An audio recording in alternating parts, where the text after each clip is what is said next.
unless you get money. Well, unless it's helping the show. Right. Well, definitely. You know, or helping Hubbard. I'm all for that. I came up with the idea, meet the Hubbards. Imagine going to the sales Where's that one, Jackson? Why is that on me? Well, why is Pepper and Jeannie on you? It's not. It's on us. If I go to the sales team and go, hey, we got a podcast idea. Oh, yeah, what's the name? Pepper and Jeannie. Yeah, what does that mean again for people who haven't heard that? Peppercini. But I think somebody thought Iggy said Pepper and Jeannie, and then that was... I think I did say Pepper and Jeannie, actually. Yeah. And then that was kind of how it took off from there. Super funny. And it's a great name for a podcast. Pepper and Jeannie. Right. Pepper and Jeannie. I think it's great. As long as you want a name that no one has any idea what it means. Shot at balloon party out of nowhere. Yeah. And I was adamant about it, too. I'm not even sure what Meet the Did you hear my Hubbards voice is. there? Did you hear my voice there? I was adamant about Meet Pepper the and Jeannie. Hubbards was shooting video and talking to coworkers. That'd be more of a podcast, not video. Meet the Hubbards. Just bring in different personalities from around the Hubbard family, whether they be on air, behind the scenes. Would you interview her? Well, of course. First one. If you let me. Be nervous. You're going to probably need her every day, I would think. No. I was thinking co-host, but that's up to her. She's going to be a co-host of your podcast, Meet the Hubbards. No. It would just be me interviewing people from the Hubbard family. She'd be a good Pepper and Jeannie interview as well. Right. Consolidate. You just Consolidate. keep pouring yourself into my stuff. Well, There's a lot of tension Stop now. pouring your stuff into his You don't stuff. think Lux and Learn on a Pepper and Jeannie podcast would be radio gold? I think it'd be phenomenal. Gold. I'm just kidding. You can do whatever you want with me.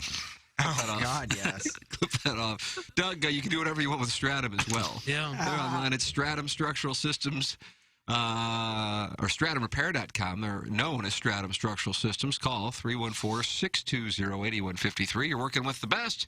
Matt Ford, Brett Groman at Stratum Structural Systems. Any waterproofing issues you may have, anytime it starts raining, you got water in your basement, that's a problem. Well, Stratum can repair it, and it wraps it up. That big headache is gone. What about foundation peering? Well, they take care of that as well. 314-620-8153. StratumRepair.com. Think local. Think Stratum with 2 locations. One in Chesterfield, Missouri. One in Columbia, Illinois. Stratum Structural Systems, waterproofing and foundation repair. Think local. Think Stratum. And now what you're doing is you're thinking about it. What do you think about it? Okay. I'm thinking a lot about it, and when I come up with a final thought, I'll let you know. But it sounds like this is just a fabulous opportunity. Daniel Wallach, you know him from Conduct Detrimental. He and Ben Fredrickson were going back and forth on the Twitter tweets last week. Were they? Well, Daniel came on Balloon Party. Was that last Monday, Jackson? Yeah. And I knew he was going to be... I was critical of Bob Blitz saying we slayed the dragon. We debated whether or not it was slew the dragon, but we're just going to say slayed the dragon. Okay. Even if that is true, the reality is the readership who sees that does not feel that way, and he has to be aware of that. So it sounds like the statement's overcompensating, whatever. So I knew Daniel Wallach was a dissenting opinion on it.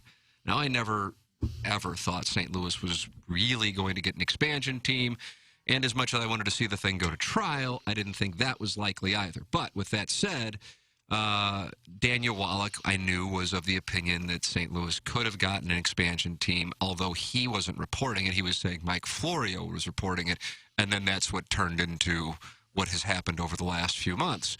So Wallach was also very critical of the interview that the Post-Dispatch did with Bob Blitz, essentially calling it... Jackson, do you remember what terms he I guess he said? It was essentially like calling it a fluff piece. I can't remember the exact words he used. So and I didn't expect that from him to call out Ben Fredrickson, and I can't recall who the other was. It Joel Courier? Those are the two at the Post who were working on that story. So he tweeted at me this morning, just a few minutes ago, actually, the city attorney who signed off on the $790 million St. Louis Rams relocation settlement on behalf of the city is a former partner at the law firm of Dowd Bennett, which, along with Bob Blitz's firm, represented the city in the relocation lawsuit. And I gather he is saying that is a huge conflict of interest. So Sheena Hamilton was named the new St. Louis City Councilor, per this link that he sent me. And she is who signed on behalf of the city of St. Louis. Sheena Hamilton did. Jeffrey Pash signed for the NFL, but I gather his premise is that is a huge conflict of interest that a former Dowd Bennett employee signed for the city of St. Louis. Mm-hmm. What an anticlimactic ending to... That's what I gather he is saying there. So, I don't know. This was just tweeted at me a few minutes ago, and I wasn't on the Twitter tweets. We sent it out 9:21. So with the $790 million, were they worried about not having enough to get them to get more than that during the trial? Were they worried about just having it prolonged for years and years and not ever really going to trial? What were they concerned about? Because I couldn't see the appeals, and then losing in the appeals. That's the core issue. But were they going to lose in any of those appeals? I mean, it seemed like everything was coming up roses for the city of St. Louis in terms of, the judge denying a lot of Stan Kroenke and Goodell's, concerns about opening up financials, things of that nature. I guess you never know for sure. It just seemed like everything was... sure. I guess if they they offer you $790 million and you're not 100% sure you're going to win, it'd be pretty easy to say, okay, we'll take it. I just didn't see any chance that they wouldn't win. Yeah. Well, you wouldn't think. There's so much audio, and they have a timeline that obviously doesn't follow with what they're saying. Mm-hmm. And to me, that's pretty easy, but... He said in that article, if I remember correctly, that they were worried about appeals, and this could go on for years. That's correct. That is correct. But if it was, north of $1 billion, wouldn't you want to maybe consider waiting that long? I don't know. It's not like we're going to be spending that money immediately. I mean, it's going to be sitting in a trust. Would you be interested in this lagging on 3 or 4 years from now? Never really having much of an answer? For me, yes, I would. And then maybe Kroenke passes away, or Goodell's no longer the commissioner, or something crazy happens. All good things. Yeah, but would you still get your money? Yeah. I mean, why wouldn't you? The NFL still exists without Goodell. The Los Angeles Rams still exist without Kroenke. I mean, it's not like those entities disappear. No, but if the guys who did it disappear... Did I hear screaming? That was crazy, man. I heard that, Did you hear screaming? I thought I heard it. I didn't hear studio screaming. It's not like a microphone moving. I don't know. It is disappointing that we didn't get the trial. Well, that would have been wonderful. Yeah. Oh, my God. I guess the core issue, I mean, is that because of Florio and then... Did you hear that again? That's Iggy's phone. That's Iggy's phone. That's I don't think phone. the first He's time... scrolling and That wasn't my phone the first time. What was that? What sound was that? Stop scrolling! Some video came up that even if I have my phone turned off, which I do, a video comes up, I got to turn it off again. No, if you have if your phone is switched on to not from silent mode to ring mode, it doesn't matter what your volume is set at. It will play loud. Really? Because you got to put it on vibrate as well. Okay. Or silent. I don't know what the... All right. I'm pretty sure. Well, my only hope now is that some other lawyer will come up with another reason still to sue Kroenke again. That'd be fun. I mean, we've done the merchandising, and then we've done the moving against league guidelines. Find something else. You did the season ticket holders. I think they reimbursed the PSLs. I think they did that as well. Because they've lost a couple of them now, or settled a couple of them. But having Kroenke open up the finances would be Find juicy. another one. It's over. I know it would be wonderful, but it's over. It's all over. I agree. And I would have loved a team. I don't know if we were in the minority on the... You wanted a team, didn't you, Doug? Right? Sure, yeah. Sure. But I know, I think I felt like throughout the course of this, and maybe I'm off the mark on it, that Ben Fredericks, Randy Carricker, and this show were the three places St. Louisans were getting the most information about the lawsuit from beginning until its conclusion. KPNT-FM, HD2, Collinsville, St. Louis. Your home for the morning after and TMA all day. Stream us live at youtube.com/TMASTL and at TMASTL.com. Rise rise and shine, St. Louis. It's the Ryan Kelly Morning After on KPNT-FM HD2, Collinsville, St. Louis. At the Morning After STL on YouTube and on TMASTL.com with Tim McKernan, Doug Vaughn, Iggy Strode, the Plowboy, and Action Jackson. 7:07 in St. Louis, you are listening to the Ryan Kelly Morning After on 105.7, the Potted Plant, TMA STL, the all-new Morning After STL app. Download it. It's free. You can see us. We're hot on YouTube. I'm wearing nipple clamps, not nipple rings. Are There's you a difference. really? Yep. You can't see it through the sweatshirt. Yeah, I'm gonna reveal them during the Munganast Daily Fantasy Sports Showdown. Okay, clamps on either nipple? That's correct. Well, one I never actually. say either. Why did I say either? Either. I've been an either guy. But in this particular situation, I felt the need to say either nipple. Mr. Smith is waiting for us on YouTube, and he says, "Sup, Deus." Is he? See, what friends are doing now, Doug, is they're watching the show, but then they're interacting in a chat throughout the presentation. And I was told going into this that the YouTube chat could be rough. And sure, there can be some comments that are rough, but relatively speaking to the EDF text inbox, I don't think it's been anything more severe than what we read there. Thoughts? Well, that's good. Jackson, That's good, I your guess. analysis on that? Yeah, I mean, I think we're so numb to all the nitwittery and just everyone who's the problem childs of St. Louis attacking us. So the YouTube chat doesn't really sweat us.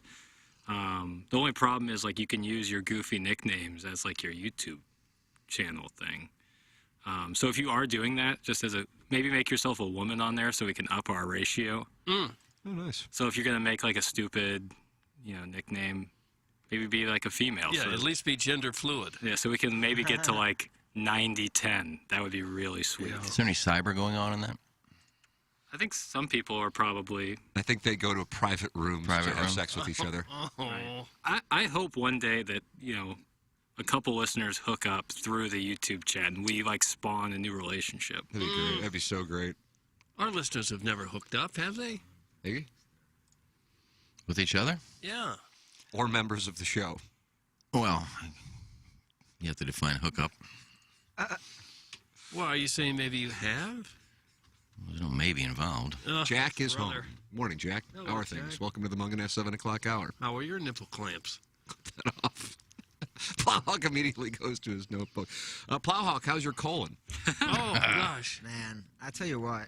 We've Clean. never had that happen. Doug, July 2004 is when the presentation went on the air. Yeah. I don't recall any time any host, producer, board operator has excused himself. It's going to happen. I'm kind of surprised it took that long, but for it to happen twice in one show. And then the gentleman just absolutely blasted gas out of his ass at around 9:55 to the point that the presentation had to be shut down. It I don't was even know who I voted for the design, air, heating, and cooling email of the day. It was an immediate Dutch oven situation. I mean, didn't the Geneva Convention outlaw nuclear warfare? Because I feel like That's gas warfare there. Yeah, That's that not was- nuclear. It's gas. that Yeah, and was- has been outlawed after World War I. It was brutal. I felt that's the only part that I felt terrible about was dropping just. That was a bomb, and I was hoping nobody noticed, but it's impossible not to notice that. No. And so When you saw the rest of the dais begin to lose consciousness, that's when you probably was figured, rough. well, they noticed. We had to get out. We had to get out. Yes. I mean, the only people that know what happened in that bathroom are me, the toilet, and God, and then we're going to leave it at that. Yahweh.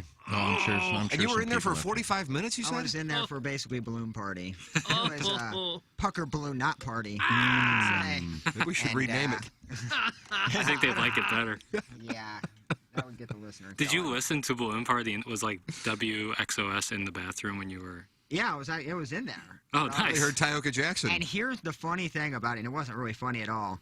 In the bathroom, I had 3 separate occasions where I'm washing my hands. I'm almost out Oh, the no. door. And then you have to go again? And then I'm like, it's just not safe. I can You feel had to it. go back in and drop more 3 out? separate times I didn't leave I washed my hands, but wasn't even able to exit the bathroom. Why? Because you had to go back? Because and... right after I dried my hands, I'm like, whoa.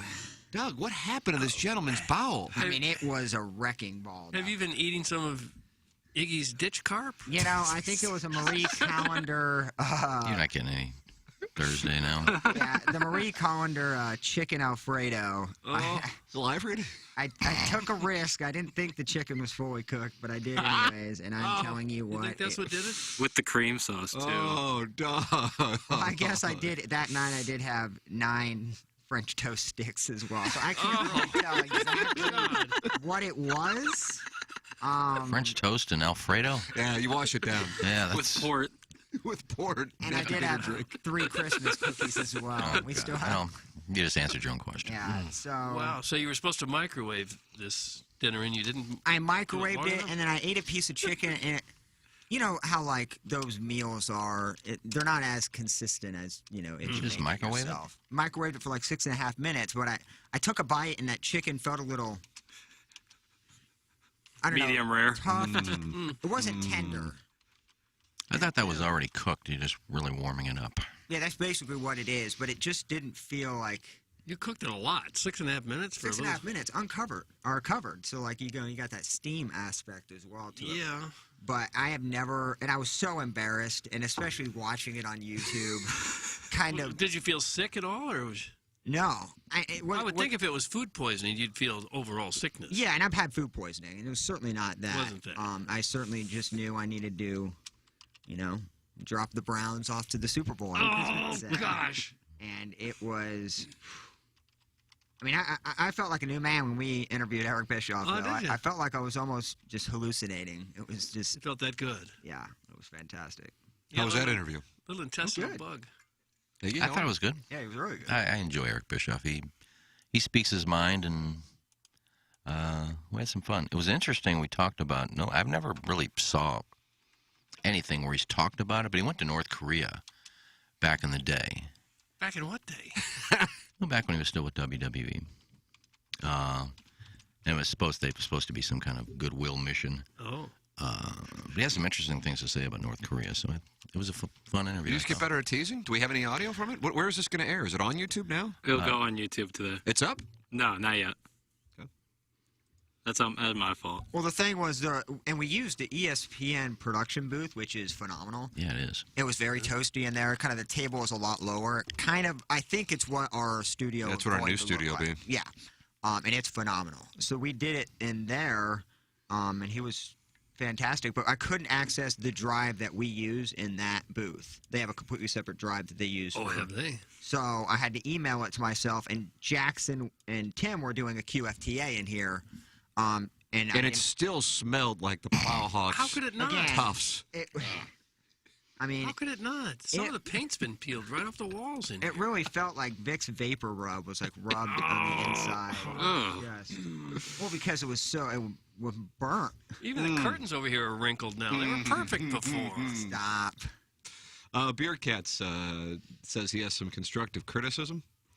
Please take this as constructive criticism. The audio levels on yesterday's QFTA, at least on Spotify, are pretty rough. If it was loud enough to hear Jackson, Tim's volume was blaring. Go to the first live read from Arcana, and you may be able to hear what I'm talking about. The whole podcast, it seemed like Jackson was whispering while Tim talked full volume. Thanks. That's from Beer Cats. Doug, that was constructive criticism. It was. That's my bad. What happened? Jackson's with the second my bad of the first 10 minutes. All this typing, and we're getting nothing out of it.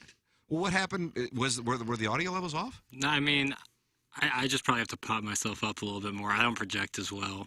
I need to work on that. So You're kind of falling on the sword. Well, Doug, yesterday we were doing Balloon Party. Plowhawk might have heard this since it sounds like he was in there for. And Tyoka Jackson, who, when he was with the Rams, was one of the greatest interviews going. And now he actually works for ESPN doing Maction.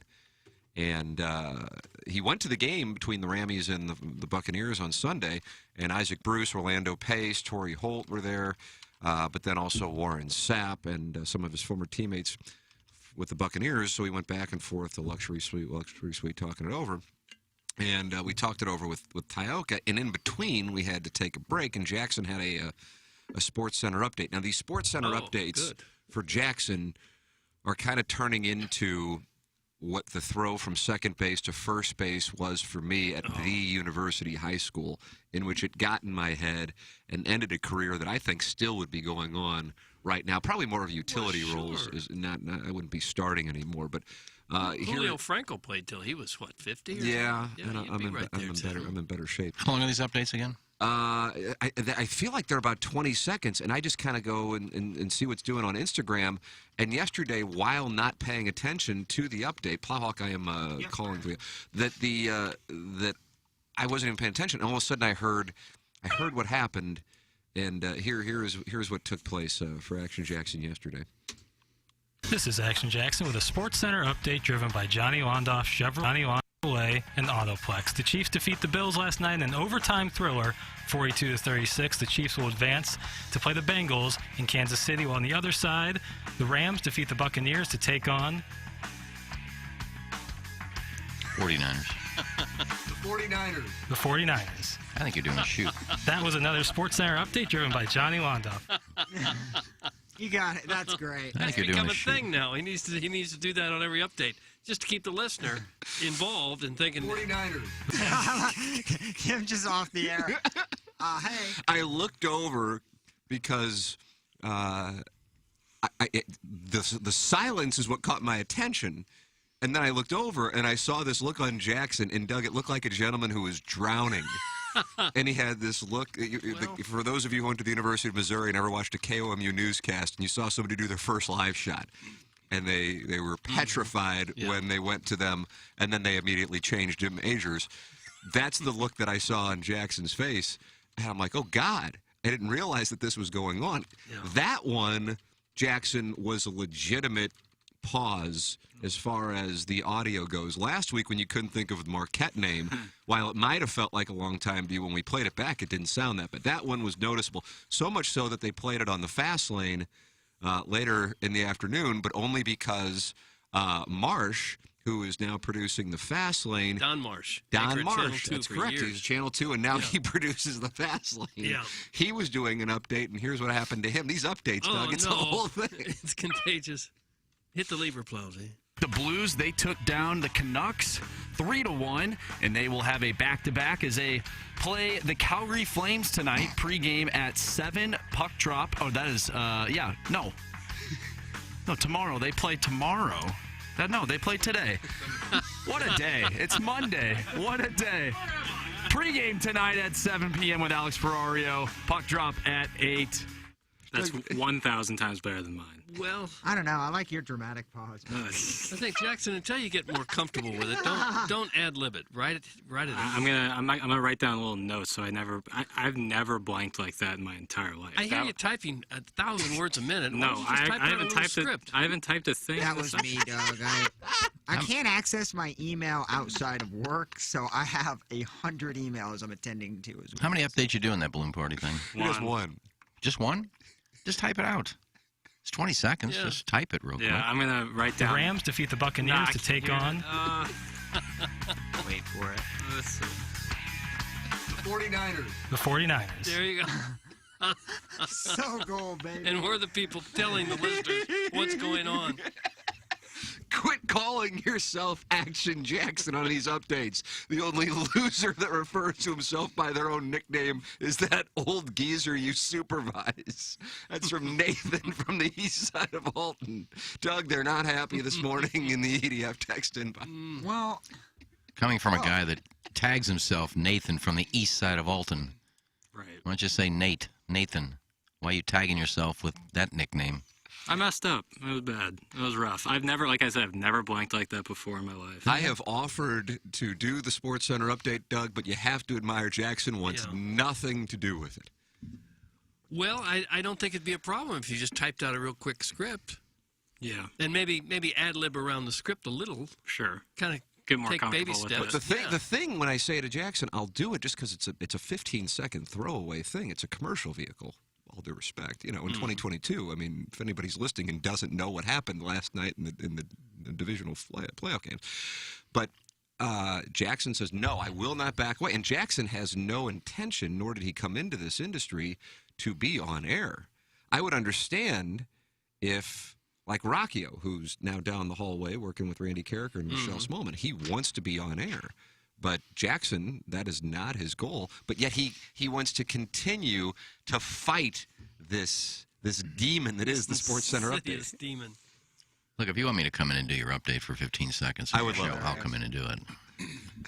I mean, I can stick around for a little while. 30 minutes? Be 30 Yeah, minutes. what time's that thing to go?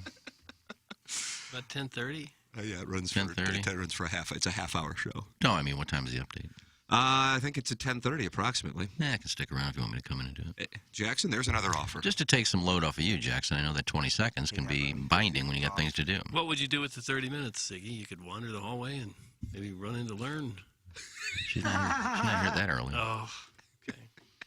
I don't know what time she gets here. I don't know. I'm not here, so I don't know.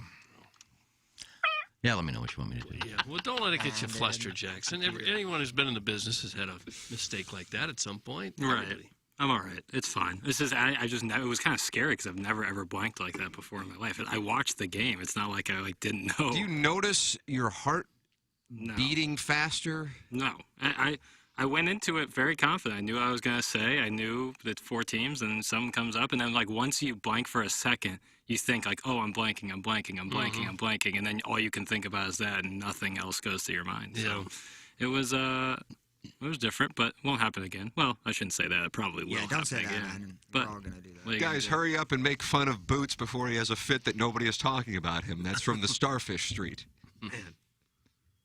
Guys, the 101 ESPN listeners would love to hear Iggy nose F the mic. That's from Michael Frank's Love. I love Michael Franks.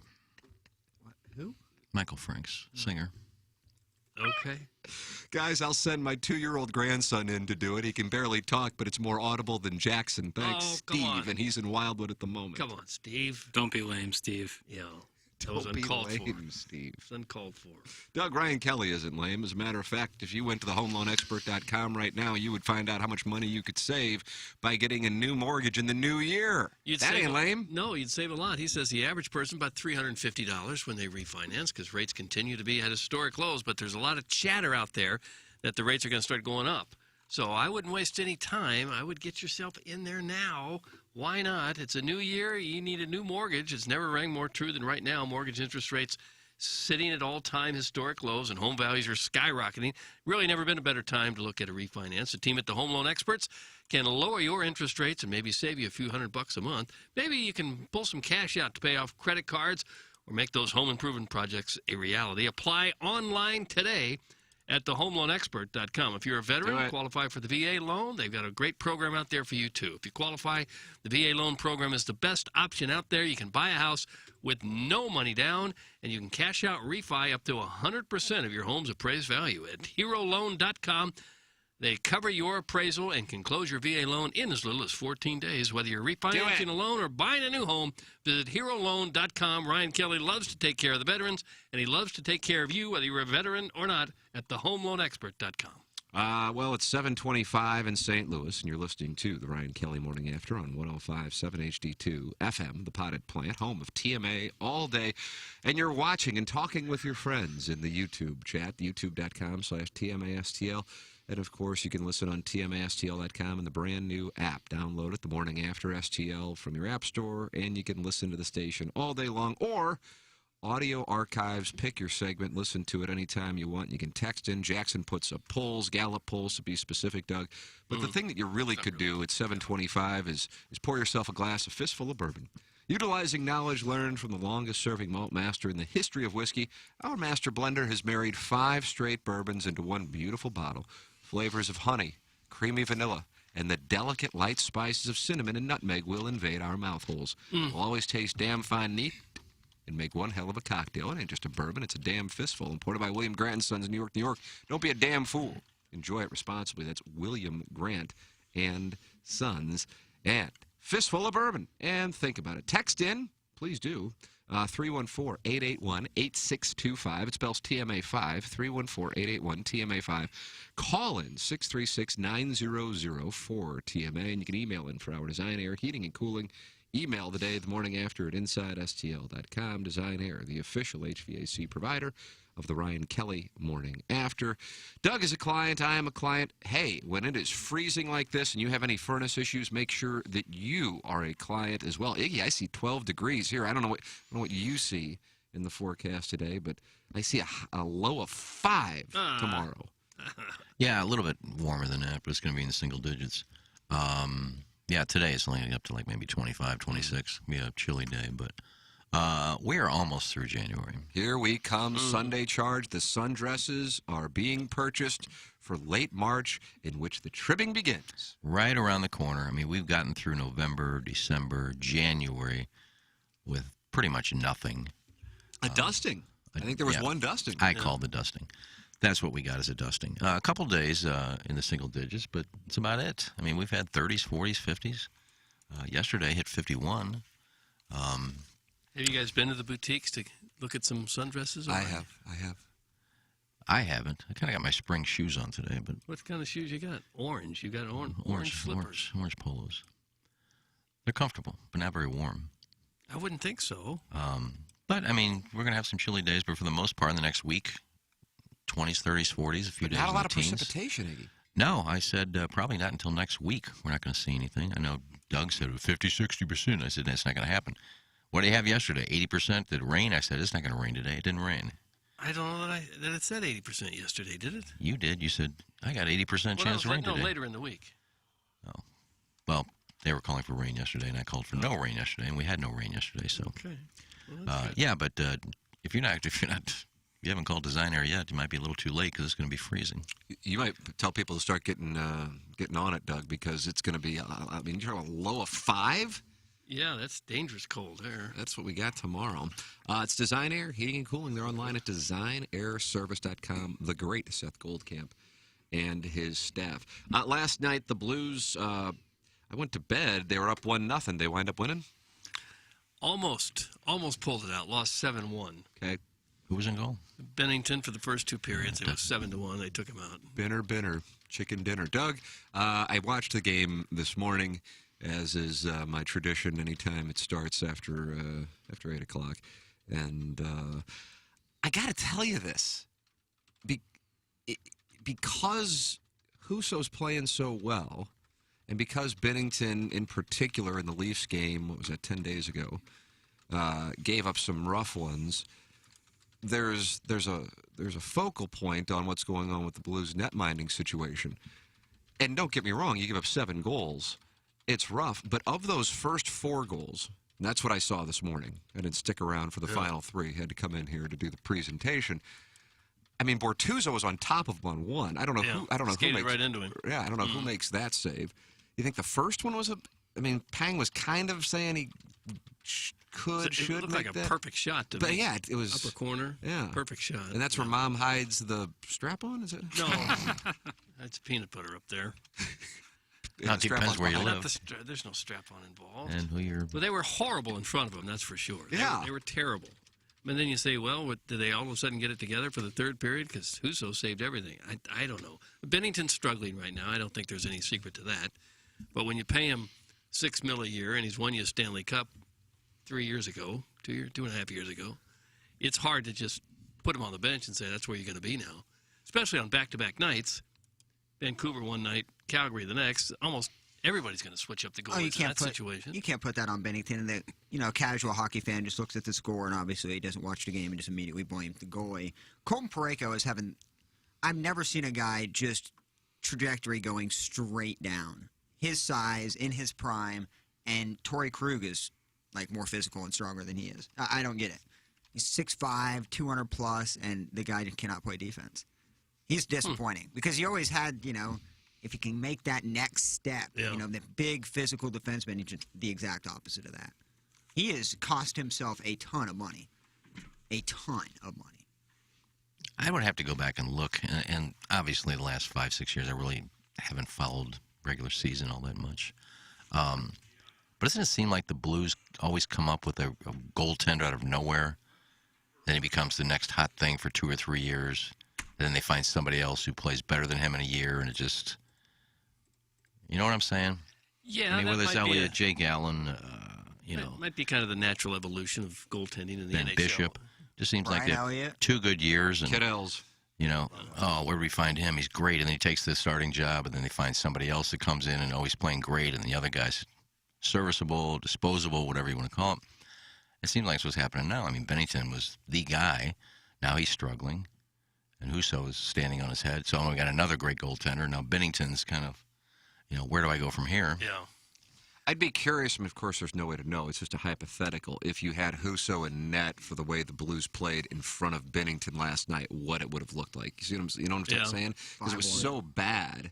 What's that, Plowhawk? I think 5-6-1. I mean, it was bad. Yeah, it was so bad that...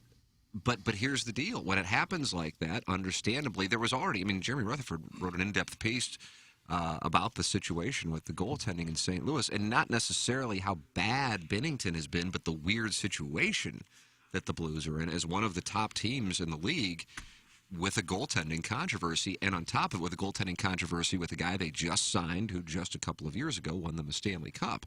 So it's a unique spot here for the organization. Mm-hmm. And Husso has been nothing short of brilliant. Yeah. I mean, his numbers are as good as any goalie in the league. So I think we're probably going to see a lot of him here moving forward. Well, the message was delivered when he got the start Friday in Seattle and Sunday in Vancouver. Because if it was just getting, spotting Bennington, then you're going to have Bennington get the start on Sunday in Vancouver. So that just wasn't the way that it went down. Back-to-back starts for Husso. And I would imagine you will see Husso and net when they play Calgary and St. Louis on Thursday night. I would be stunned otherwise. Oh, yeah. Unless he just wants to go, okay, we got to get that out of Bennington's mind. We got to get him back out there. I would expect that to be Husso. Chris Kerber is going to join us at 10:15 on Balloon Party. Rutherford wrote a really good piece about it. It's a weird spot to have that turn. And then bigger picture, bigger problem is if 2019 was an outlier. And it's a big outlier. I mean, that was a hell of a run. The Blues are committed to him for so long now with that deal. Yeah, they're But looking it's another not 5 years like after Ville this. Husso has 3 years under his belt. This is it's been outstanding, Yeah. but it's not a large sample size. When they were in the minors, there was a time when Husso was number one and Bennington played behind him. So Husso's a guy that they have liked for a long time. We didn't see much last year. He'd come in and they'd score a goal on the first shot almost every game. But you can't ask for anything more than what he's giving you this year. He's been terrific. Yeah, and I think that he'd be the number one guy right now, moving forward until something happens. He's going to have a bad game or two, and then Bennington's going to have to come in and have a good game or two, probably to turn it around. Casual fan, it's Plowboy, the one watching A Time to Kill during the playoffs. Oh, I think it meant isn't Plowboy. Yeah, That's was from that the first round? Father Brown Eye. Doug, Yeah. what parish is he in charge? Is that St. Gabriel's? I think it is. And I think it was just game 3 of the Jets series, which was the first round. And you watched A Yeah. Time to Kill with Matthew McConaughey? Am I Yeah, right on and that? I'll be honest- Samuel L. Jackson? I would do it again because it's in my Mount Rushy. So, Oh, come on. You couldn't find another time to watch that movie? well, remember I said the series was over, I think, after 1 or 2 games. So I'm pretty You confident. missed a goal where Schwartz had the second goal, the tip in. Was that game 5 in Winnipeg, Doug? I watched it. Yes. Did Schwartz have 4 goals or 3? When went that game? That was here. He had 3. He had the That hat-trick 4 or here. 5, game 4 or 5, I thought. I was at that That's when I one. started really watching Yeah. the series. And that's the first series. Mm-hmm. I ended up watching, the Shark series and the Dallas series and obviously the Bruins. I just wanted to watch that You movie. just missed that one night. And I'll never hear the end of it. Yeah, they won't let you forget that. Tim, with no Florida in your future, near future, will you be hanging out at the Lake of the Ozarks this summer? If so, I have 2 jet skis and an old school bus for sale. Thanks. That's Mudjack Mike. I'd like that. You can live in the bus. There's your home right there. The bus, retro. So this sounds like a deal I ought to at least have a Look into conversation it. about. Look into it. Especially if you get on the grabaway arm. Yeah, Tim, you always wanted waterfront property. That's right. Oh, you take that jet ski down to Party Cove? Yep.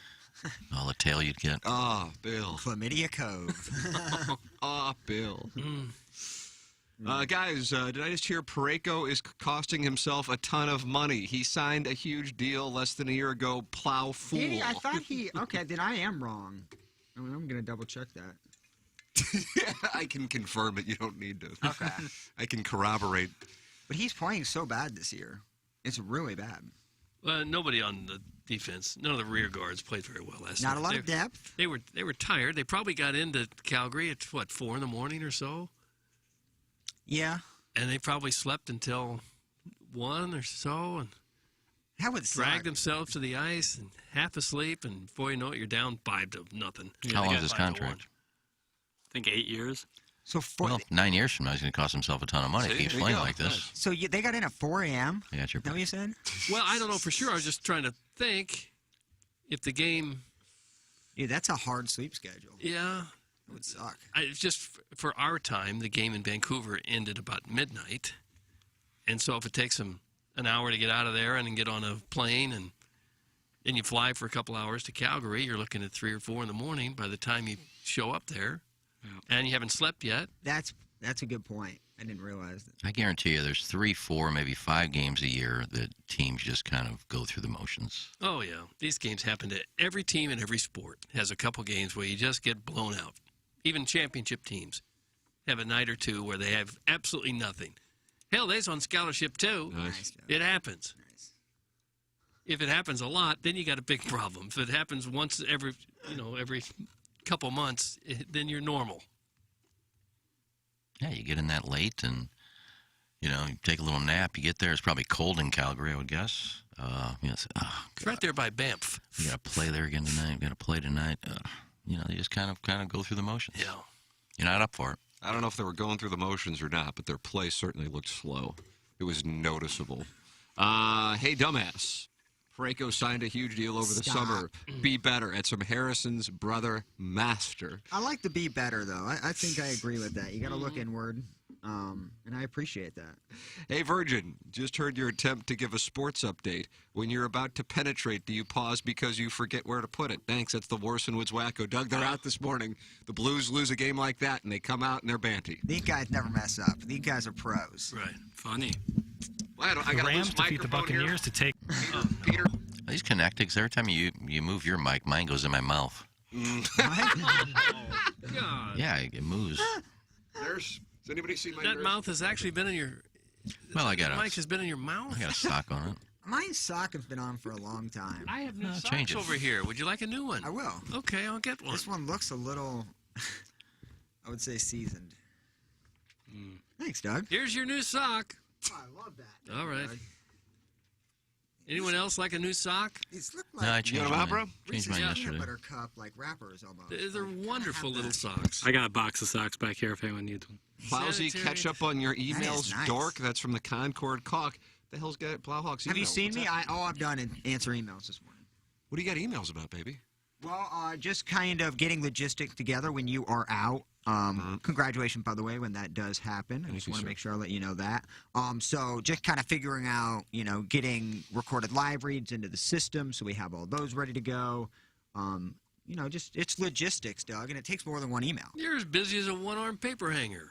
Look, at 590, I kind of let these emails kind of fall by the wayside. But here, I will make sure I can answer every I'm single sure one. you were of them. getting a ton of them with logistics. LOL. Doug, this comes from Indianapolis Star columnist Brian Henson. He says, Okay. LOL, did you guys hear how nervous Boots just got when Doug mentioned Learn wandering them hallowed halls? Voice quivering, knees shaking. That's from Indianapolis Star columnist Brian Henson. You can see my knees shaking from there. Yeah, this is getting old too. Is I mean, it? the Brian breathing, Henson is? the breathing in the microphone thing, the getting nervous thing, it's Don't just let them getting know old. it bothers you. Don't do that. Come on to something else. Find something else to hang your hat on. Cletus just texted me, my girdle is cleaner than that sock. No way. Anything is cleaner than that girdle. Yeah, I don't think the girdle's ever been washed. And that's really sickening to think of, but I'm not sure it's ever been washed. Yeah, when you can see the crust. Now, we can feel it is one thing. When you can actually Sweet, visibly sweet crust see the meat. crust, What's the crust made of? we Red haven't- wine Yeah. and urine. It's 30 Maybe years. some of the on- flour secretions? Yeah, you'd have to think. Oh yeah, probably. Oh yeah, Don't that's say secretions. you put a Shrubs, too. black He light looks on like that thing. It yeah. just lights up like the full moon. Dense Good for shrubs him. at that. Who has dense shrubs, bro? Well, probably the girdle was probably yielding some. And why does he wear the girdle again? He's got lower back issues? I think he had a hernia. He lifts a lot of glass. I think he does have a hernia, he just won't get it fixed. But he always talks about his health, and then he just thrusts like a 22-year-old, frat boy on the golf course. So I can't tell Get if your he is in hernia shape sewn or up. not. Get it sewn up. It's probably an inguinal hernia. Yeah, why don't you check it out for him? I'm not going to. He needs to get a new color. Sure, he'd let you. Carl Allen not calling in, but texting in. Has Darren given his take on the Green Bay Packers and whether Aaron Rodgers will be back? Also, does he think Aaron has become a diva? Thanks, Caller Ellen.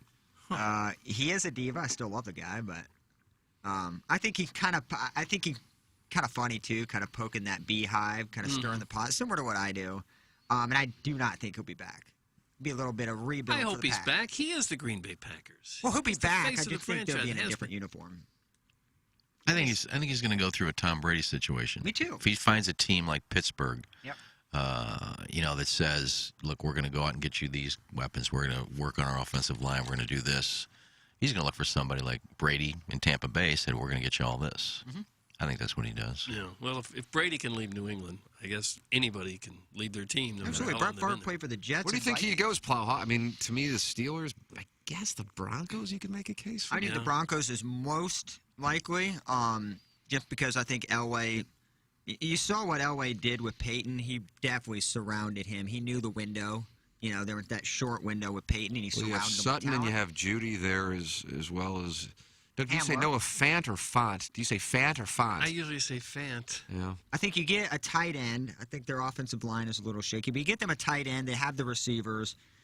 Pittsburgh is a long ways away from. I mean, unless they do get a couple key free agents. Pittsburgh pretty bad. What about Deontay Johnson, Chase They Claypool, were and half a game Juju away from Smith-Schuster? they were half a game away from going to the playoffs. Firemouth. Didn't they make the playoffs? They made They yeah, did. They got shipped by the Chiefs. but that team was not a playoff. I mean, they made Najee the Harris. playoffs. I don't know. I feel like the Steelers are closer than the Broncos. I don't know. I don't know. I think the Broncos' main thing, you have Bridgewater and Locke. I think you have the weapons gonna there. look Drew And Lock Broncos in the have a eye? great rookie running back. You gonna look Locke in the eye and say, "Have a seat"? You Yeah. take it, Aaron Rodgers. Well, yeah, we knew Locke was a career backup. Well, they didn't when they picked him in round 2. Oh, Tiger Boy. You pick him in the second round, you think you're going to get something out of him. He should have For the had life more of of me, a- I don't know why he's not better than he is. He He's should got have had more all of a the chance. talent you could Who are possibly. we talking about now? Drew Lock? Drew Lock. Vic Fangio ruined him. Should have got more of a chance. What, we got 3 Mizzou quarterbacks playing backup? Blaine, Chase Drew, Daniel. and Chase Daniel.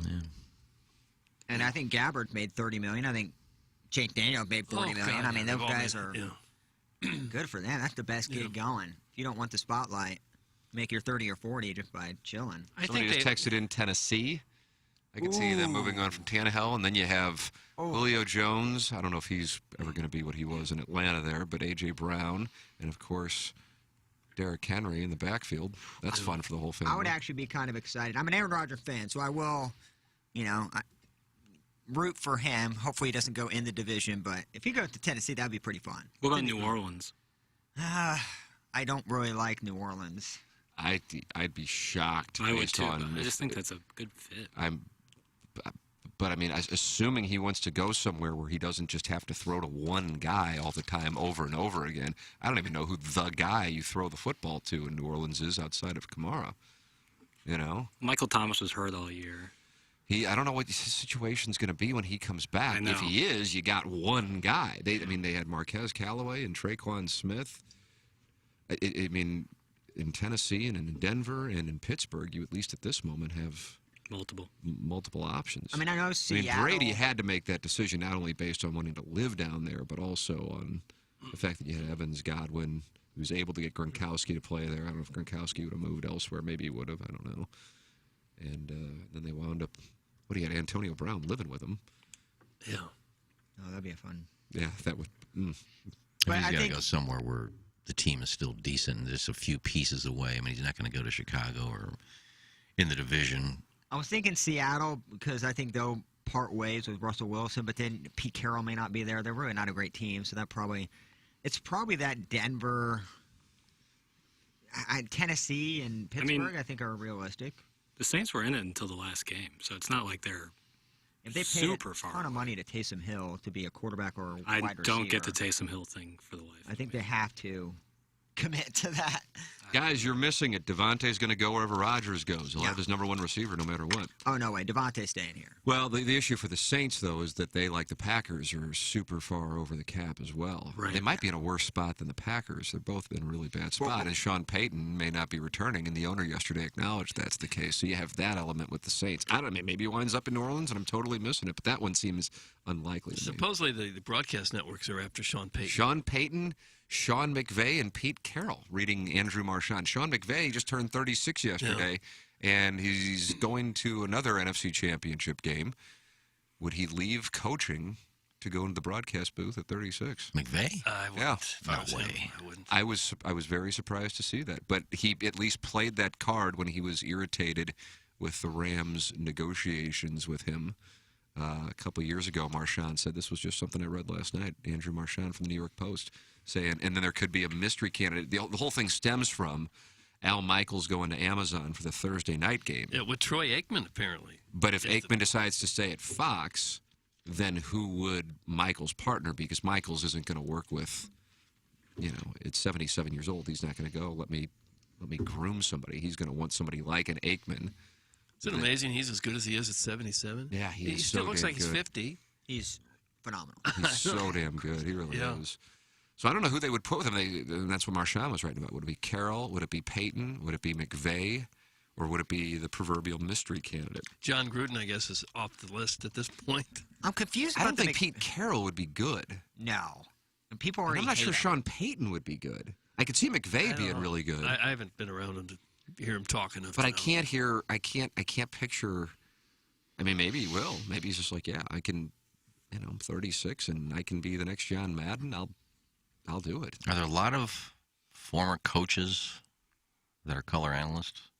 Bruce Arians did it for a year, and then he went back and won the Super Bowl. You got a lot of them in the booth. You have A lot of guys in the booth. studio, too. A lot of guys in studio, They're yeah. talking about the possibility of Jimmy Johnson retiring and Peyton replacing him on that, what do we call it, dais, Doug, on that dais? I wouldn't call it a dais, no. You know who I like a lot, I know he's with Fox, but I think Greg Olson's really good. Yeah, he is. I think Greg Olson's really good. I think Terry Bradshaw, I thought he should have retired about 6 years ago. I can't believe he's still going on that show, man. I cannot. I was like 7 years old watching that, and he was still on that show. What's the point of having those guys standing around a parking lot in Los Angeles? I don't get the new up setup with either. that? I just don't They get look it. kind of uncomfortable. They don't really know what to do with their hands, and they. Yeah, they're all holding a football. Yeah, I don't. Get I'd like to know what's going on the set in CBS in New York when they cut to those guys in the middle of a game coming up at the half, and they are just laughing All like laughing. it's Def Comedy Jam.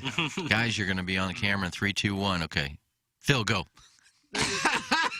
It's the strangest, They're just and having it's the been greatest going time. on for years. And it's not, it's just not necessarily the personalities of any of those guys. I mean, Terry Bradshaw's naturally funny. Strahan and Jimmy Johnson and Howie Long all have this dynamic where they screw around with each other. Bill Cowher, Phil Simms, Boomer Esiason, and Nate Burleson, along with James Brown, you don't necessarily think of as a comedic lineup, but they cut to them in the studio, Doug, and something is going on. Yeah. Yeah, I don't think Cowher ever smiled on the sidelines in all his years now, and all he does is laugh in there now.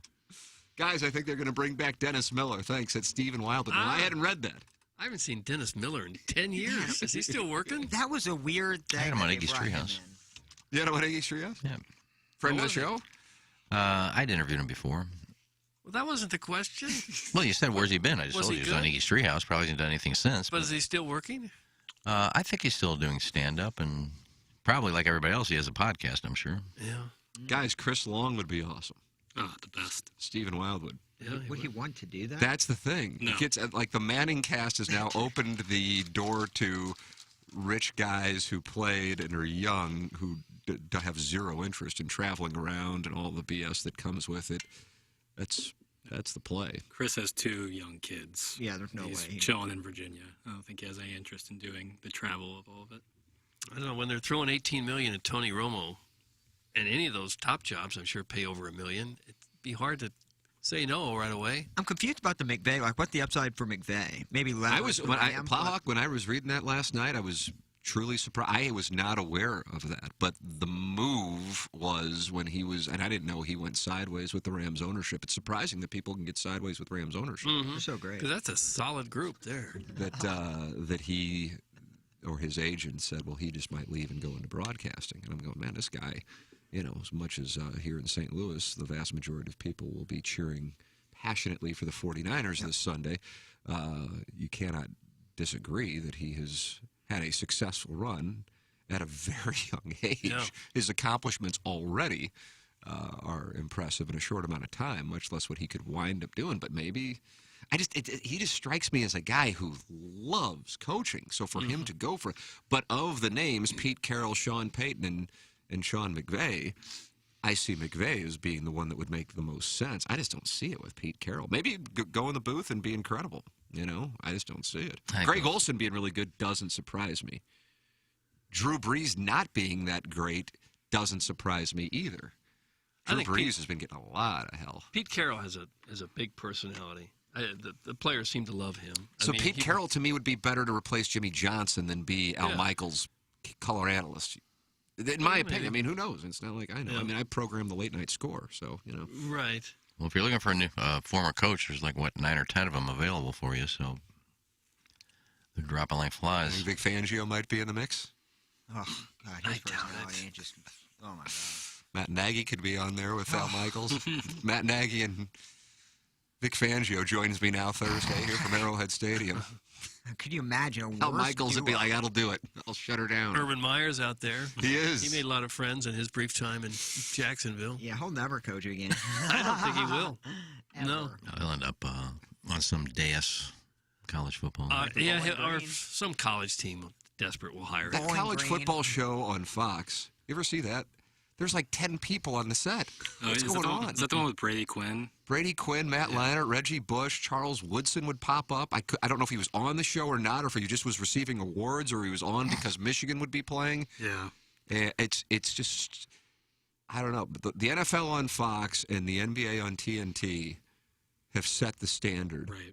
And then you have a bunch, and I get it. You got to imitate. You got to try to, but you can't create chemistry, and then you can't cut to the studio at the 2-minute warning and show Bill Cowher laughing at Phil Simms and go, man, that Phil Simms must be doing another Carlin routine in there. I don't get why that college Fox show does this show on the field, and they're all screaming because they can't hear each other because the band section is right next to them. I get the visual is cool, but boy, logistically that is tough. Yeah. And don't they have a second set? The 9 of them will be done talking. Let's go over to Calissa. And then you got another thing in the studio where there's 4 people. I've had to do a couple live shots right next to a college band. Basketball games or something where How they is set it you right fun? on the floor. And it's fun. Of course, the band doesn't start until the second you start with your live stuff. And then you got a trombone, coming into your picture and playing just as loud as you can't hear yourself think. Who does that Fox show? Rob Stone do that? Doug, is it Rob Stone? I don't know. See, to me, 'Cause he was doing college bowling game last day He's is doing bowling? He does the Fox college football, and then he does bowling? He also Bowling does pregame. soccer. He also does a soccer studio show. And he did bowling last night. Congrats to my good friend Jason Belmonte for Are you hijacking the show making right the now? files. I texted Belmo last night. He's happy. Happy about what? Being back, he took 10 months off. He just stayed in Australia. He didn't So bowl we're at going to all talk last year. bowling now for a while? Well, I was talking about Fox college football, and I thought Rob Stone may have been the host there. And I brought him when he was doing bowling last night with Randy Peterson. Now there is a booth. Jabab the bookie says it sounds like Jackson would bottom for Chris Long. Please confirm if true. That's Jabab the bookie. Nah, he's my favorite athlete of all time. Is he really? 100%. Really? He was a great guy Well, when he was here. He would always do that interview, no matter how many horrible defeats they'd suffered in a row. He would always stick around I and would have talk. thought I'd been an NBA player. Well, when we don't have a team, and I'm 23, so guys who played in the mid to late 2000s would be right in my wheelhouse when I was a kid. So, and Chris was the best player. I loved his personality. He gave a ton back to the community, and I think his podcast is amazing, and I love listening to it. So, yeah. And the Rams are my favorite thing ever, so it was pretty simple. The Rams are your favorite thing ever? Were. Wow. Doug, the engineer design facilities text inbox was about to get going. I thought it was Mizzou basketball. Yeah. St. Louis Rams football was a I mean, they're gonna shock War Eagle tonight, Doug. Yeah. In front of 1,800 Yeah, they're people. going to cover. Those I got to see what the number is on that. those two teams. For the record, Missouri is a basketball team that plays in Columbia, Missouri, and they are playing against the delightful Bruce Pearl's number one team in the country for the first time ever. Auburn, War Eagle, number Right, one. Number one. Yeah, See what the spread is. What do you think the spread is? Oh, it's probably 15. Where's the game? I'm thinking 25. Columbia? 18 and a half. I think Jackson. I'm going to go with Jackson on the 18 and a half. I'm going to say 13. Only because Number they're one at team in home. the country. If it's 13, Iggy, I might be. I don't think the. Auburn is sick. They are sick. Yeah, but I don't think. Billikens almost shipped him. Yeah, Billikens should have shipped him, actually. Yeah, but the Bills win by 20 against Mizzou. Iggy, 13 and a half. Wow. What that's happens weird. is the That a seems lot of like time the Doug, do we have to talk to our financial advisors? Yeah, I would say go ahead and put some money on Auburn on that one. see the bookies aren't following college basketball that closely, and they see, oh well, Mizzou's at home, so it's And got to they be beat worth at least Alabama. 5 points. Yeah. No, it's not. It may They have have 5 fans. played a little better. I mean, in comparison, it's Yeah. hard to go I mean, worse. But I mean, Esteban Yan was on Alabama on Saturday night, and we saw what happened there. The Fighting Tigers nearly did it twice to roll Todd Roll. Right. Doug, there's something about when teams become number one in the nation for the first time, and then they get a little full of themselves, and then they have to head into Columbia, Missouri. yeah, it's hard to go to a Shaking in stadium the boots. and hear pin drops. So, like that for a number one team, that's tough when you're used to like crowd noise. Unfortunately, What about when you're like a number one seed and you lose in the second round? Oh, we did that, That's yeah. happened. And this is going to be maybe even worse for Illinois this year. Wouldn't it be exciting to beat Auburn and then see like 10 fans storm the court? That would That be kind of actually amusing. would- Will Jackson both even fans knows that please would be get off the hilarious. court? Both of you. They don't even need a security theft. They just Where are you three going? We just won. Go ahead. Is go it on up. possible that Mizzou basketball is the worst atmosphere for a Power 5 conference team in the country? I mean, just by watching, I've never. Who has been. fewer fans right now than Well, when Mizzou? they're bad, they have few fans, but look at all the other teams who are bad. They don't have packed houses. Like when they're good, they have a packed house. I guess you would have to look at average attendance. It's just and kinda get a fallen gauge. so far apart that it's more frustrating. It seems like it's more stark at Mizzou because it used to be a really big Just thing. a year ago, they were number 10 in the country. It really is so strange. Because I feel like, man, it's been a disaster for years, and in reality, they were number 10 in the country a year ago. I have no idea what the hell happened, and I'm sure many people listening have a hard time even believing or remembering that. But it's true. It's just fallen off into absolute obscurity. But they're going to shock the world tonight. Right. Big War time. Eagle. It feels like the fan base dropped off. It was like the Porter curse. Because you had that hype surrounding, Porter. You have his dad there. He's at least going to be there for a full year. You have his brother, and right when he got hurt in that like preseason, you could just In the feel most Mizzou that thing energy, and ever. it just never got back to because the excitement level was insane. I'm not a Mizzou fan. I'm sure Jackson knew more. Like during that time, Oh, yeah, I I mean, was the a sophomore fans in were college. jacked up, When ready to Jonte go. got hurt too. He played the whole He his played whole that whole freshman freshman year. year. He Yeah. got hurt and then hurt again, Right. and then but he's in the league. But not even having Michael Porter playing like a conference game or really a regular season game He for did. that matter. He played in a regular season game. He played against Iowa State, and then he got hurt within the first 3 minutes. Okay. Yes, that counts. He played in that game. Larry Nickel has some thoughts on Missouri basketball and kind of handicapping the Auburn game. Doug, he is presented by the Post Sports Bar and Grill. Good morning, Larry. Hello, Dixie. Good morning, guys. What's up? Oh, we're fine. You? I'm doing great. Would you take Auburn and give 13.5, or would you take Missouri and take the 13.5? Missouri 13.5. There it is, Doug. This guy's a sharp. He Okay. takes the Patriot. points. He is, yeah. He knows his ball. Nice. Jackson, what would you do? Take Auburn. Yep, there it is. Yeah. Larry can find it out. Larry, the Royal Rumble is coming to town. Yes, it is. It is coming to town, Twala, at the Dome America Center this Saturday. Doug, I heard a muffled There's yelling scream. in You the hear a background. muffled scream? Did someone just get abducted? Someone's in the closet. Jackson No. pause. Are you watching a presentation this morning? I was watching 911 Lone Star on demand. Nice. Real Okay. nice. I'm blessed. Well, you're supposed to be watching the wrestling and keep us up to date on that. Did you watch last night? Yes, I did. And what happened? Besides Brock Lesnar and Bobby Lashley doing a weigh-in for their title match this Saturday. Weigh in. Is there a weight limit? If they're over, they can't I wrestle? mean, does it matter? We saw Rey Mysterio fight somebody who was 3 times the size of him. You would think a script reading would be better use of their time. Rikishi coming in at 380. Rey Mysterio, 120. Perfect. You're good to go. That's why I called in about 11 years ago and corrected people about what was said. That's correct, Doug. He called in to correct us about, was it Triple H's weight or John Cena's weight or something? I don't remember. It was John Cena and Rey Mysterio. Rey Mysterio. Okay. And so they weighed in, and that was the whole show? No, that wasn't the whole show. That wasn't the whole show. That was the matches. Okay. But there's one part of the show that intrigued me very, very important. There was an academic challenge. Oh, brother. It was set by the current reigning defending Raw Tag Team Champions, the Alpha Academy, Chad Gable and Otis. They were wanting to see if RK Bro, which is Riddle, and St. Louis's own Randy Orton, had the mental capacity to challenge for the Raw Tag Team titles. Oh, okay. And here's the shocker. I love the shocker. Chad Gable was supposed to spell disillusion.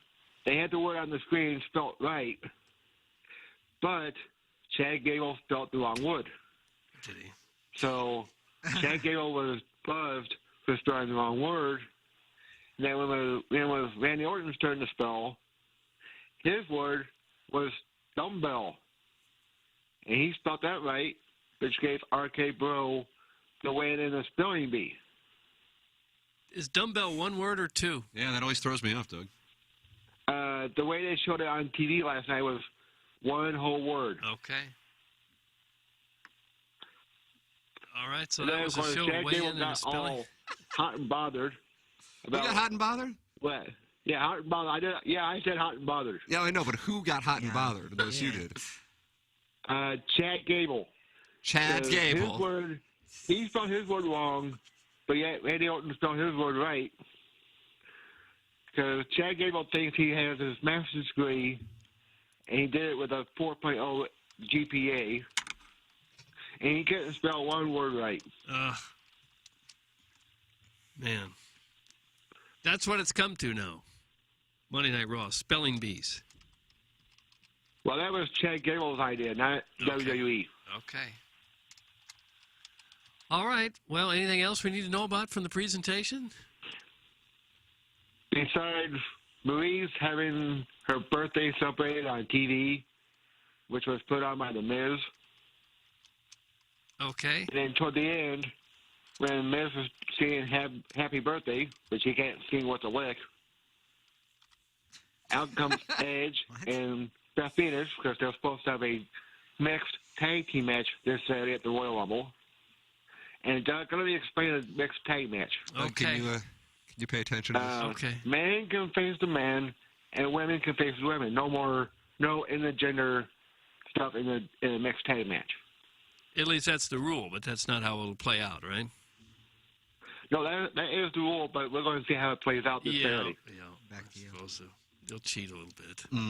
Larry, do you have the top 5 countries in the world at your disposal? Yes, I do, Tim. Thanks for asking. Rob. Of course, always I will mention Russia and South Korea. You're going to give Russia a top 5 as they sit on the border of Ukraine and possibly ready to start a war. Russia still gets in the top 5. Doug, don't. Doug, did you not hear me say honorable mentioned? Okay. Yeah, so it's different. Others receiving votes. All right. Number 5 will be Brazil. Okay. Number 4, Mexico. Right. Number 3, jolly old England. Okay. Number 2, Canada. Number 1, United States of America. Yes. Yes. Rankings just in. Larry, God bless you, and God bless these United States of America. God bless America and stay posted, my friend. Thank you, Nick. Presented by The Post, Sports Bar and Grill. Doug, the official cheesesteak of the Ryan Kelly Morning After. Oh, it's so good. And there's a salad that I get over there. I think it's called the Southwest salad. Is that right? Yeah. Oh, their Bees, quesadilla bees. is hella fire. Oh, Doug, you like that hella fire? they're really good. They are Fuego. so good. That's good tasting. Quesadilla? That's good tasting. I like a good quesadilla. And this is Cheesesteak. hella fire? Hella fire. As in it's really hot or really good? Really good. I think they do have a hot option, though. I think have there's they? one that's a little bit spicier. Okay. But I love that place. All right, we'll take a commercial break, close out our Munganast 7 o'clock hour here on the presentation. And then, because the action gets underway at Torrey Pines tomorrow, we're going to be doing the Daily Fantasy Sports Showdown today. Doug, they move it up a day so is they're that not in right? competition Okay. with the AFC and NFC Championship on Sunday. Smart move by the PGA Tour. So I know Iggy has been doing some research. You want players who can hit the ball long at Torrey Pines. Okay. And, they'll play 2 courses, Doug. They'll play the North Course and they'll play the South Course on Thursday and Friday. Okay. And then they'll finish the weekend off with 2 rounds on the South Course. It's where John Rahm won the U.S. Open last year. It's where Tiger Woods defeated Rocco Mediate in 2008. And it's where Patrick Reed lifted and then placed his ball and claimed it was not against the rules just a year ago. Oh, is that right? Who does Iggy like this week? Who does the Lancome box like this I know. week? Yeah, I wish I Now could the see. Kirkland box. Yeah. You'll find out on the other side of the break. It's time for the Munganast Daily Fantasy Sports Showdown on the Ryan Kelly Morning After. Here's Action Jackson with 3 more ways to get TMA content. Get the TMA mobile app and enable notifications so you don't miss a thing. See our content on Facebook, Twitter, Instagram, YouTube, and TikTok. Stream us on the TMA mobile app and at TMASTL.com. Thanks, Jackson. It's the Ryan Kelly Morning After on 105.7 FM HD2. You're hearing TMA all day on KPNT HD2, Collinsville, St. Louis, featuring the Ryan Kelly Morning After, live from 7 a.m. to 10 a.m. Then a full show replay from 10 a.m. to 1 p.m., followed by the best of TMA from 1 p.m. to 7 p.m., and another same-day replay starting at 10 p.m. Find the full schedule at TMASTL.com. Brought to you by Ryan Kelly at thehomeloanexpert.com, the most efficient mortgage process you'll ever experience. Plowboy is very bullish on selling his Nintendo 64 in 3 years for what he describes as 3 figures. I actually talked to Lindsay about this the other day, not about the 3-figure jigger that I'm going to be after I sell that 64. But we were also discussing, I saw, because she was saying, yeah, I don't really want to have kids. And I said, well, Wow, now that's a significant development. Well, it's something that we want to be financially ready. Having kids in this era doesn't really seem like the smartest idea, just because it's so bad. The school systems are terrible in high school and everything. Anyways, Well, maybe where you live, but you can move 10 minutes away and be just but fine. I'm not paying, Mike Hampton in there. I'm not paying private high schools. I need to do. You don't have to be public and- private high school. You just can't live in the city and expect a good public school. I guess I just had a bad experience with public schools. But anyways, well, that's off topic. Anyways, so we were discussing about not having kids, and I saw this article about selling your testy, or I guess it'd be like a donation. One of your testicles, they put in a fake one. Sell a testicle? Well, for $40,000, and I Hold on a could. second, well, that's different. Were you really going to say testy earlier? I, You almost said testy. Yeah, sorry. I kind of do that sometimes. Sorry, but and I thought it was a good idea. I'd pay my student loans off. I'd have about $8,000 in the bank after that as well. For and then I one of could your start my testicles? life. Yeah, and they replace it with a fake one. Plowsy, Replace it with just what? get a different job. There's a lot of things you can do to make money. You don't have to start selling off your manhood. That would be the last thing I would think of. That would be the last option. Well, you could still have a kid with one, just in case we did decide, hey, we want to have kids. Right. And I would take her on a nice vacation with that extra $8,000. I think we would have a Spend really it good time. immediately. Yeah. Oh God, yeah, that would be blown. But for a good reason. I'd pay Western their fair share of money. Is this Plowgirl's idea? No, this is my idea. This is the ultimate cuckold situation. She hated it. I'll tell you what, get cut off. I'll tell you what, Darren. I'd really like to go on a trip to Mexico. Would you mind cutting off one of your balls? No, in her defense, she hated the idea. She hated the idea. But Good for her, in her defense. I just brought it out there. $35,000 is a lot lot for me. Yeah, why don't you sell one of your eyes and get $100,000 or something? My eye? No. Do this? No. No, I wouldn't Just do that. just stop with this idea, please. I only want to hear about it. Gosh. I'm just saying that's a good quick fix for my debt. And How much? You still owe quite a bit to the college? oh, yeah. That is such a ripoff. Yeah, this is what happens in college. I am willing to sell one of my testicles just to pay for it. You got to write a letter to the chancellor of Western Illinois and let him know that. I never know. Maybe next year I'll be in their Hall of Fame. Or, Well, that could be with Roderick. yeah, Broadcaster of the Year. You know. Well, just because you don't want kids now doesn't mean you're not going to want to in 10 years. A lot of people don't want kids in their early to mid-20s. It was something I What's a hardly plow thought girl? about. I know broads usually don't want to talk about their age, but when they're in 20s, I feel like it's fair game. So, what is she like? Is she your age? 25? She is only 3 months older than me. She's 26. Yeah. Okay. An older woman.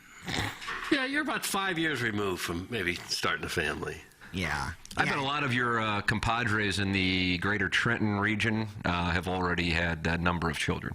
Oh, it is. It's a zoo there as far as kids. Where the dad, who the father. Yeah, it's pretty crazy. Huh.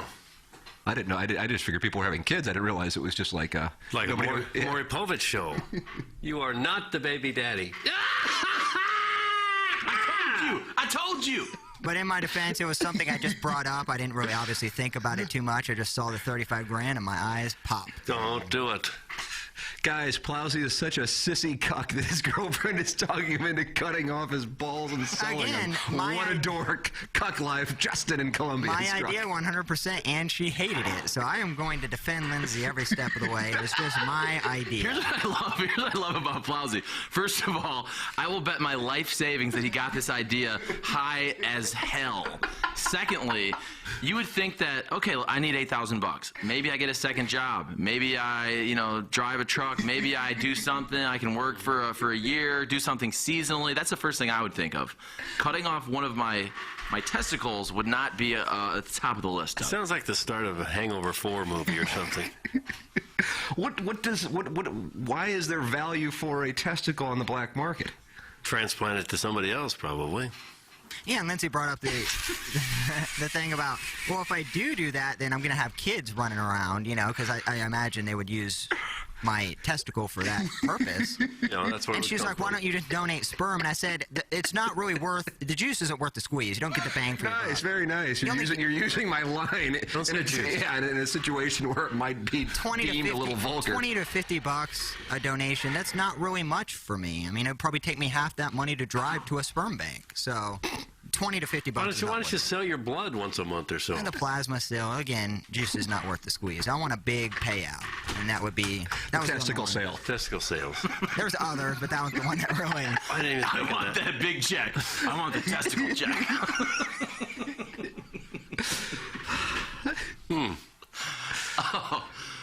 Oh man! Thank you for telling that story. This show is gonna fly by. Yeah, the middle of the day we might break records. Your thoughts on the Plowboy selling his testicles? I love you, Plowboy. The morning after at InsideSTL.com. We're giving away a banana boat prize pack plus 2 free passes to see D-Train. What in the hell is that? I don't understand any of that. I just looked down by reading more Mad Libs. Doug, it's caller Adam. You're sideways with him, I think. Oh, yeah, sure. Hello, Adam. No, Doug, hold on. I'm going to talk to you in a second. Plowsy. I won't hold on. Where's Plowsy at? Well, where are you at? I'm here. I got a Super Nintendo I'll give you. They're going for like $25 on eBay. You can cash that in. Don't sell your ball. Oh, I actually might take that anyways. I always wanted one of those systems, so I might actually. I'll ship it to you. Now I'm going to switch over to that geriatric. You didn't open his box and let somebody else open it. That's a federal crime.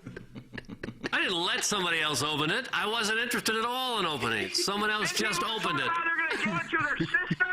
What is it? To their sister? I've not even looked at it. I don't even know what's in the box. You know what? Give Savard his job back because he sucks. Oh, my word. Why so bitter, Adam? Why so angry and bitter? Because I made you somebody stainless steel on a water jet that's really On a cool. what? You don't even care. Stainless steel out of a what jet? You're not even a real man. You don't even know what a water jet is. What's a water jet? I got one last thing to say to you, What's a Doug. water jet? I got one last thing to say to you. Yeah. Wow. Oh, Doug, that was like the Chris Rock dropped the mic. Fade to black. That's a troubled fellow.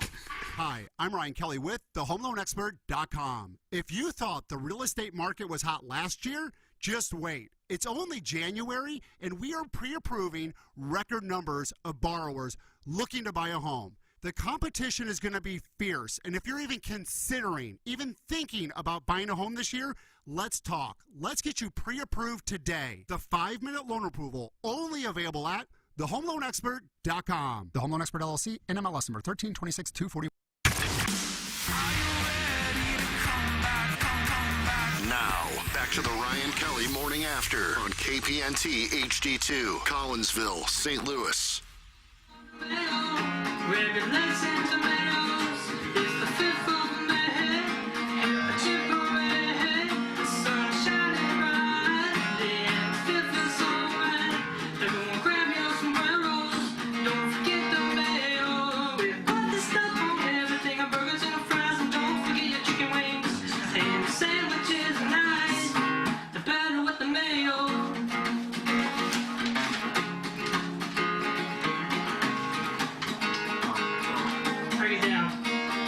Tostitos, and Doritos, and Cheetos, and Fritos, and Mojitos, and the Senoritos, Flamillos, and Trios with the jalapenos. Oh yeah.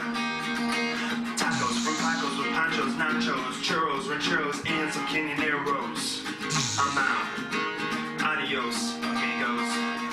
We bought this stuff on everything, our burgers and our fries, and don't forget your chicken wings.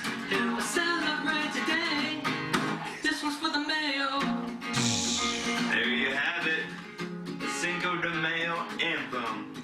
Best thing out there right now, no doubt about it. Yeah, Cinco de Mayo, April. Yep. Did you really ask that question? I don't even know. Is it in April or March? Cinco de Mayo? It's in March. Yeah. Cinco de Mayo. Cinco de Mayo, March or What April? month? It translate directly to the 5th of May. Oh, May. That's what Mayo is. I think we did this last year. Did we? Sketches in bits. Sketches in bits. No, I really didn't know. Pepperoncini. I don't pay attention. Come on in. The water's warm. You're listening to the Ryan Kelly Morning After on 105.7 HD2 FM on TMASTL.com. The all-new The Morning After STL app. Download it. Jackson, what's our Gallup poll today? Do we have a Gallup poll? We can't. Do you want to do you think Auburn will cover 13.5? It's a nice Gallup poll, Doug. Boy, that's a nice poll, but it's not Gallup. It has to be done by the Gallup. I'll throw it up there. We got listener awards. We autographed some merch, and we're giving away concert tickets when you sign up for listener awards on the app. Really? How about that? Yep. What concert? What you know what concert, Jackson? I don't. I don't know the exact. I think it's in February. The concert's in February. Iggy, who's coming to town in February? You're a concert aficionado. I don't know. A lot of them. I know Casey's birthday party was announced. That'll be in August. You going to be invited to that? Oh, I'm sure we'll all be invited. I don't know. The good thing here is that all employees can get concert tickets. I think there's a sign-up sheet on a couple of doors, and you just put down what concert you want. Oh, is that right? Your name and Really? How about that? yeah. I don't know if you get them all the time, depending on sales, but you just put your name down and say, "Hey, I would like two for this, whatever." And if they're available, they get them. My niece wanted to go to, and I really hate asking for stuff this early in employment. Yeah. Oh, no. You know. I asked for vacation time the first day we were here. Yeah. But my niece wanted tickets for the Monster Jam truck thing. I just emailed Anna. And I said, if you have any available. And she emailed me at 5:30 and said, I have 5 for you. Boom. Huh. Wow. Great people. I mean, I've gone overboard, but I'm so happy we're here. People couldn't be better. No, they could not be nicer. Speaking of my niece, happy birthday, Jessica. Happy birthday, Jessica. It's her birthday today. Now, you've complained about people who've said that in the past. Well, Why to don't yes, you married just call people, her they and could say just happy you could birthday? just roll over and say happy birthday, honey. I don't live with my niece, so No, but you could just call her and say happy birthday. See, Well, I said happy birthday to my son once, and you said, well, why don't you just tell him happy birthday? well, yeah, he lived with you. I don't live with No, Jessica. he doesn't live with me. No, he doesn't. He did at the time. No, he didn't. Yes, he did. No, he didn't. All right, I gave you a pass anyway. Okay. But yes, happy birthday, Jessica. Love you. Okay. Jessica. She's a Like sweetheart. double standard. Doug, the theme in the early portion of the second segment, happy birthday, Jessica, Iggy's niece, and we love the people at Hubbard, which is true. Yeah, we sure do. Well, that. Boy, my mic's loose. I got to shove it in again. In my mouth again. Every time you move it, mine Yeah, it moves. does. Notice that now that I'm watching me. You're going to start doing it on purpose No. now. I feel terribly that the thing's tripod. loose. You're on the same bracket or tripod. We are on the same. Is my nurse? Can my nurse? While you're fixing that, I made record time today. I wanted to get here on a day when every light was green to see how long it took me. Oh, did you hit it? I hit every green light today. What did it took take me you? I'm going to say 2.5. just over 3 minutes. Wow. Really? Yeah. And I can tell as soon as I merge onto 270 from Page, I can see the light on Olive. I can see it that far. If it's red when I'm halfway in the exit lane to Olive, if it's still red, I know I'm going to hit it. But if I make that turn and I'm getting on to 270 and I see it's green already, I'm screwed. Because that light's like 2.5, 3 minutes long. Did I see there was a shooting at your apartment complex last I week? heard the shot. Oh, you did? No way. I was outside smoking and I heard, pew! I said, that was a gunshot. That wasn't a firecracker. Then I saw on the news where some guy got shot like right across the grass. Really? Yeah. I thought that the way they described it, it sounded like your complex. Yeah, it was right across. I could probably hit I don't know, maybe a 6-iron. Well, you're hitting your 6-iron right now. If I flush it. If I flush 60? it. If I flush it. 6-iron.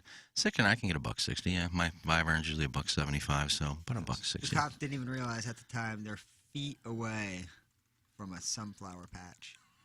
Yeah, I could tell. All that evidence right there. I could tell it was a pistol. It wasn't a shotgun. It was a pistol blast. And was the person hit? Yeah, I think they took him to the hospital. I think he's fine, but the guy was. I think it was 2 teenagers. Maybe it's the kids that decided to use my chairs every day. Or the ones that stole your steaks? I don't know. There's not a lot of crime in my neighborhood. Just shootings. Right. Well, that one, yeah, but it's not like it happens every day. Somebody cleaned out the apartment of an Asian gentleman who returned back to the Pacific Rim. They're still looking for culprits. Yeah. You mentioned he moved back to the Pacific Rim. He wasn't coming back. Well, Beer Cats isn't happy with the show, and he says, great radio, Iggy learning stoplight synchronization on the air. Thanks, that's from Beer Cats. Well, I just threw it out there while Tim was fixing his mic, dumbass. What did that take, 5 seconds of your day? You got nothing else to do. I know there's still some soda stains on table 5. Clean that up. Oh, you got the lunch crowd coming in pretty soon, and that table's a mess. Well, for you to live 3 minutes from work, that's pretty darn convenient. Think of all the gas you'll save by I've such a short commute. Since I've been driving the Toyota Corolla, which is a hybrid, well, sure. I've put gas in this car once. One time. And I've had this car almost 4 weeks now. Why don't you walk to work if it's so close? I ain't doing that. Oh. I want to get a Vespa in the spring and summer and fall. Take the Vespa to good work. in a moped. I had one in Bermuda. Well, it was a Honda 50cc, not really a moped, but I would like a Vespa. Mm-hmm. Yeah, maybe we'll work on it. Nice. Okay. Type away. Maybe with concert tickets, someone here could give you a Vespa. I'm gonna try to find a silent keyboard. Or just pot your mic down. I can't pop my own mic down. Doug, who has the pot? I guess Plowsy's got it. Pot it down. I thought we worked out where we can pot you down and then you can hit the talk back and just tell Plowsy in his ear, pop me out. Honestly, I think the nat sound is needed. Yeah. When I type on my laptop, it's so silent, you know. There can't be that many. There can't be that many show notes. We haven't done anything in the last 5 minutes. I like thorough show notes because when you, like me, like going back and Plowsy cutting up best ofs, the more thorough, the better. Yes, we have. It sounds like we're right smack dab in the middle of the newsroom. When he's typing like that, between the typing we're not getting and beat on breaking news. I know that. TLTD, typing like the Dickens. Hey, coming up here in a matter of moments, Iggy versus Doug, week 4 of 2022. Doug, we head to Torrey Pines for the Farmers. And it'll get underway tomorrow as they move up the event so as to not go up against the AFC and NFC championships this Sunday. So everything gets underway Wednesday. For those of you who like to gamble and play daily fantasy sports, get your rosters in here soon because they'll be teeing off tomorrow, not Thursday. And get your emails in for our design, air, heating, and cooling email today, the morning after, at InsideSTL.com. James Carlton of the Carlton State Farm Insurance Agency is my insurance agent. I would like to recommend him to our audience. 314-961-4800 or go online at carltoninsurance.net. Get on board with the best. I made the switch to James Carlton a couple of years ago and could not be happier that I did. He and his staff practice customer service and perfect it every single day. At 9 o'clock, you call that office, you're talking to somebody about home, life, auto, and they make the switch easy for you. They do the paperwork, and I couldn't be happier that I am a James Carlton State Farm Insurance Agency client. Everybody's got an insurance person or an insurance company, but not everybody is doing what James Carlton and his staff is doing in Webster Groves. They really are the best. They are my insurance agency. 314-961-4800 or go online at carltoninsurance.net. If your insurance costs a leg and an arm, call James Carlton State Farm. Ladies and gentlemen, it is time for Iggy versus Doug. Munganast Daily Fantasy Sports Showdown. Munganast at stlouisacura.com and altontoyota.com. Plowhawk, you're working with them again, aren't you? Of course. You've got your car. You got 2 different cars getting repaired at Munganast. Got a battery for the van. I need to get a starter now for the CRV. They're amazing. Clayton has just been perfect. Karen as well. They couldn't be nicer. Got my car towed there yesterday. My goodness. And they're going to assess it today. And I got to go get a rental car as well since we have to return Madison's dad's bug. So we've been using that while we kind of get all this taken care of. Going from 2-car to 1-car with needing 2 cars is that's tough. Hard. Yeah. Well, that is rough, You man. could use a Vespa yourself. But Munganast is obviously perfect. They're taking care of it. stlouisacura.com, altontoyota.com. I'm happy to make the connection for you to anybody at Munganast. Email me, T. McKernan at InsideSTL.com. Or DM me on social media, T. McKernan on Twitter, Timothy Michael McKernan on Instagram, Timothy Michael McKernan on Facebook. Munganast, the best, and the sponsor of our Daily Fantasy Sports Showdown. Doug, we head to Torrey Pines, and this event will be covered in prime time on CBS on the network on Friday. Really an incredible field. What did you say, 6 of the top 10 players in the world are in the field? Well, I didn't say that. I haven't looked at all. Okay. I don't know. Yeah, good field. Do you have one already? No. Oh, okay. I was a little confused because I was looking. I was working on Pick 6 as well for golf, and I don't know if they just didn't change it or not. But it has the date of this week for the, I guess that new Norman thing in Abu Dhabi, and it has Victor Hovland in the field. But it also has Victor Hovland in the field at Torrey Pines, I believe. Doug, is Victor Hovland playing in both Abu Dhabi and? No. I don't see him in the field. No, I thought I saw him yesterday. Well, maybe I'm wrong. I just typed his name in and he didn't pop up. No, I thought I saw him up there. It'd be a hell of a story if he played both events. Well, that's a long flight between shots. A lot of good players are playing in this Norman thing. Unless this is the European Tour back in action. Because last week I thought they were in Abu Dhabi and it was the Greg Norman thing. We have Rahm, Justin Thomas, Matsuyama, Dustin Johnson, Xander Schauffele, Bryson, Koepka, Spieth. I mean, Finau, Zalatoris, Taylor Pendrith, and Taylor Pendrith. Did you pick him already? It's a hell of a field. I'm looking at the field right here. So Jackson, how did you allocate is every single player in the field in the Kirkland box or No. Nobody below 6,500 except for the bastard Substraka. That bastard. Yeah. Dangerous player though. He had some good tournaments. Iggy has won 2 in a row. He's really won comfortably here the last 2 weeks. Well, he gets to pick his players. And you have to start to wonder if his research and the algorithm that he is running is becoming something other people are going to listen and try to duplicate because he's on a heater. Iggy, how much confidence do you have going into this week after your research?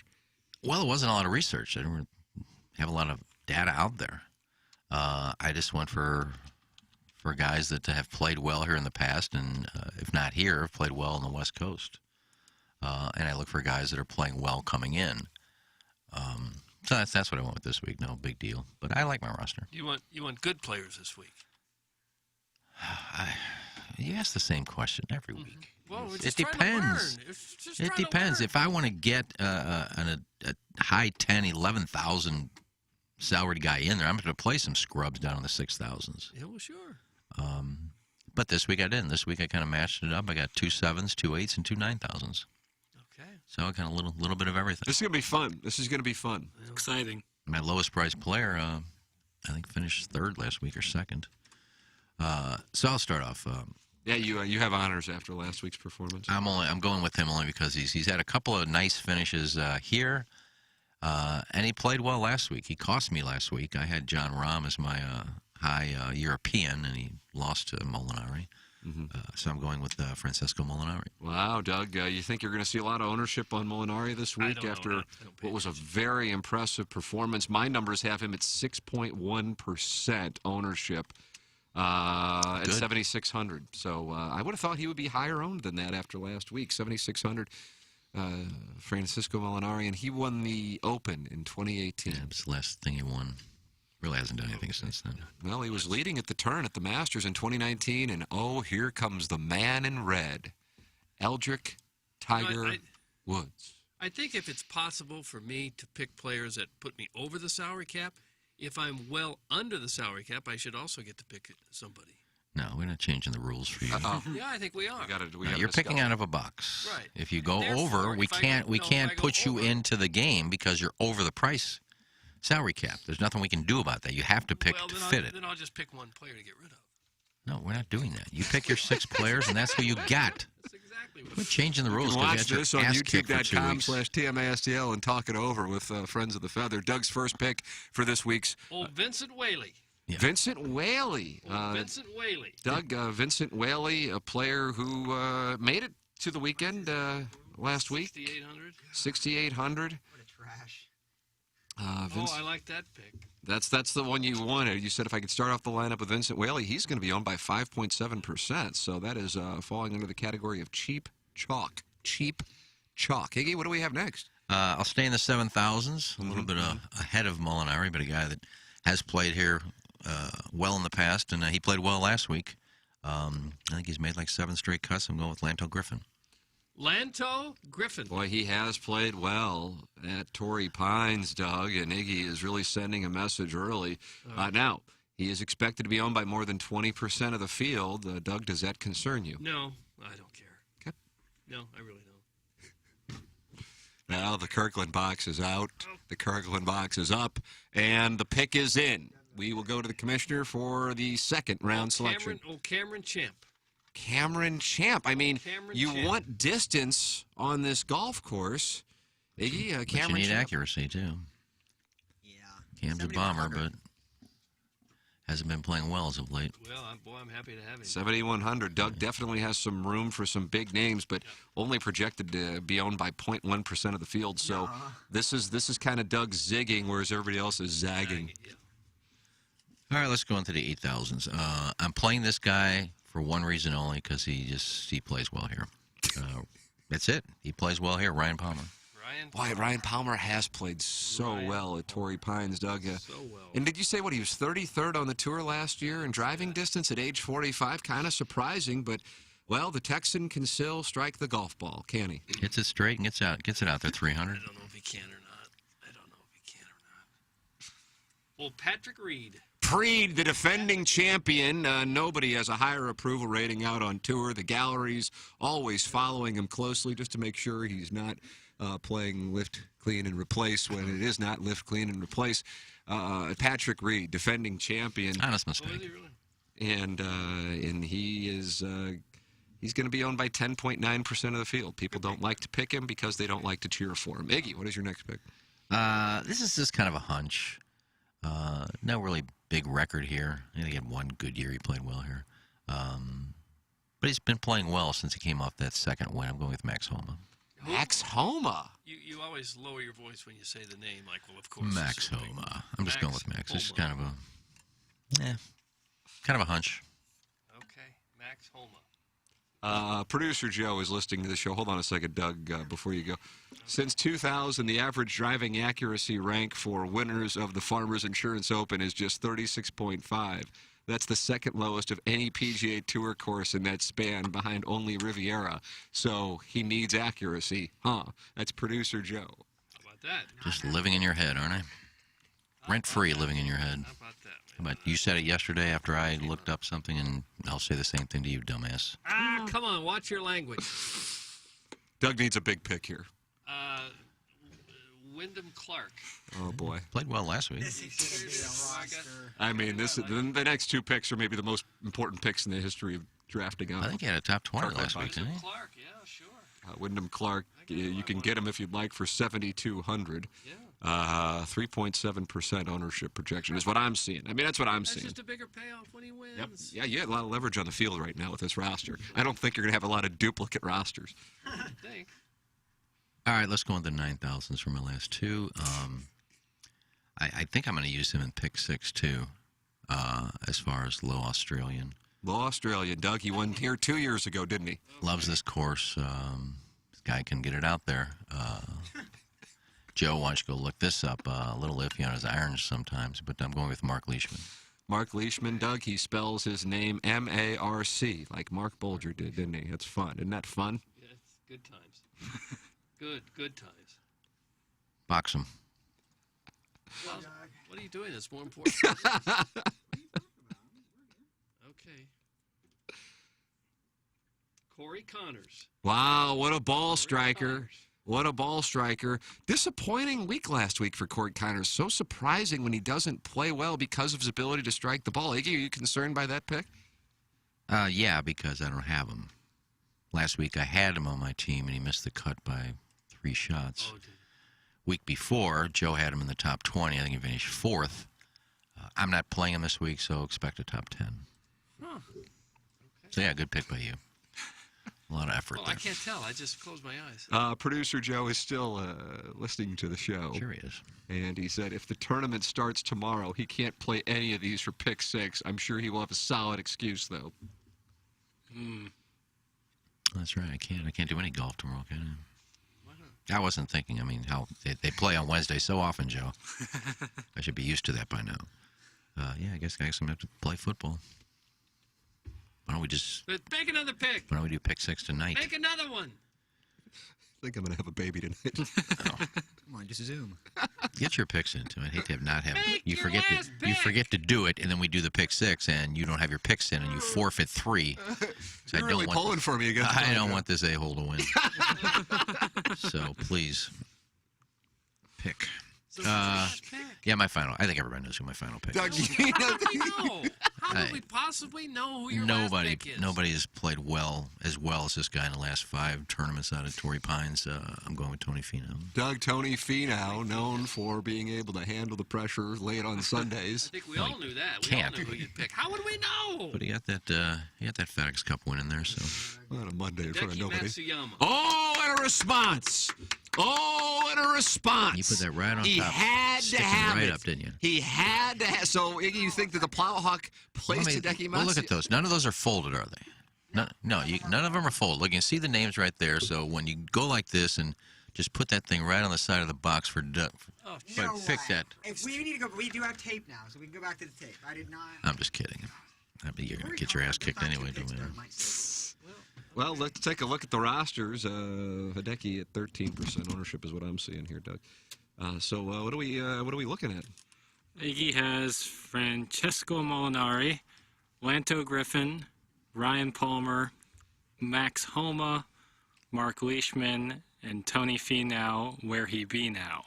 Lanto Griffin and Tony Finau, the 2 highest projected ownerships in the tournament. How about that? That's surprising for Lanto Griffin to be that high, but I guess he's inexpensive. I think he just played so well last week. Yeah. Doug, you say he's chalky? Chalky. I don't look at that. I really don't. And then Doug has Cam Champ, Wyndham Clark, Corey Connors, Hideki Matsuyama, P. Reed, and Vincent Whaley. It's not as bad as I thought it was now that I hear it. Yeah, with those 3 picks of Matsuyama, Preed, and Arnell Coles, Corey Connors. Corey Connors. I think Cameron Champ can. I mean, he can pop up in a week and just surprise a lot of people. Yes, he can. That traffic cone just said on your show that Leishman gets it out there. He was 124th in driving distance last year. Come on! That's from Gmo in Orlando. I would guess that's not correct. Doug, you have the driving distances in front of you. I don't have them. I don't. I tweet out the lineups. I guarantee he's well over 300. So what is it? From 124 to 10, 4 yards, 5 yards. If you're in the top 150 in driving distance, you get it out there. Is he Bryson DeChambeau hitting at 350? No, but he gets it out there. Guys, we have a bot spamming the YouTube chat. Come on, Jackson, handle this. That's from Stubby Applause. Let me take a look-see. Doug, there is a bot in the YouTube chat. What are they doing? Yeah. What are they doing? Watch this. So what do? Blocking. You can take them out? Yeah. Wow. I'd like to know Leishman's driving distance, please. Oh, gosh. Well, you got a phone, but I'll stop and look it up. Well, I guarantee it's over 300. If it's over 300, you're getting it out there. Oh, boy. I didn't say he was getting it out there past Bryson DeChambeau. How many of them are not hitting at 300? Not many of them. Zach Johnson is probably averaging 290. What's His he? average distance is 305.60. Right there. That's getting it out there. So, You want to issue a statement to Gmo in Orlando? yeah, go away. 303 is getting it out there. That's hilarious. Guess who is number one? Bryson DeChambeau. Cam Champ. Not according to this. Fellow by the name of Cameron Young. Cameron Young, who was in the mix last week in Palm Springs. 320.70. Wow. All right, so 17 yards past Leishman, and he's 1, and Leishman is 125. Like I said, not a lot separating 1 through 150.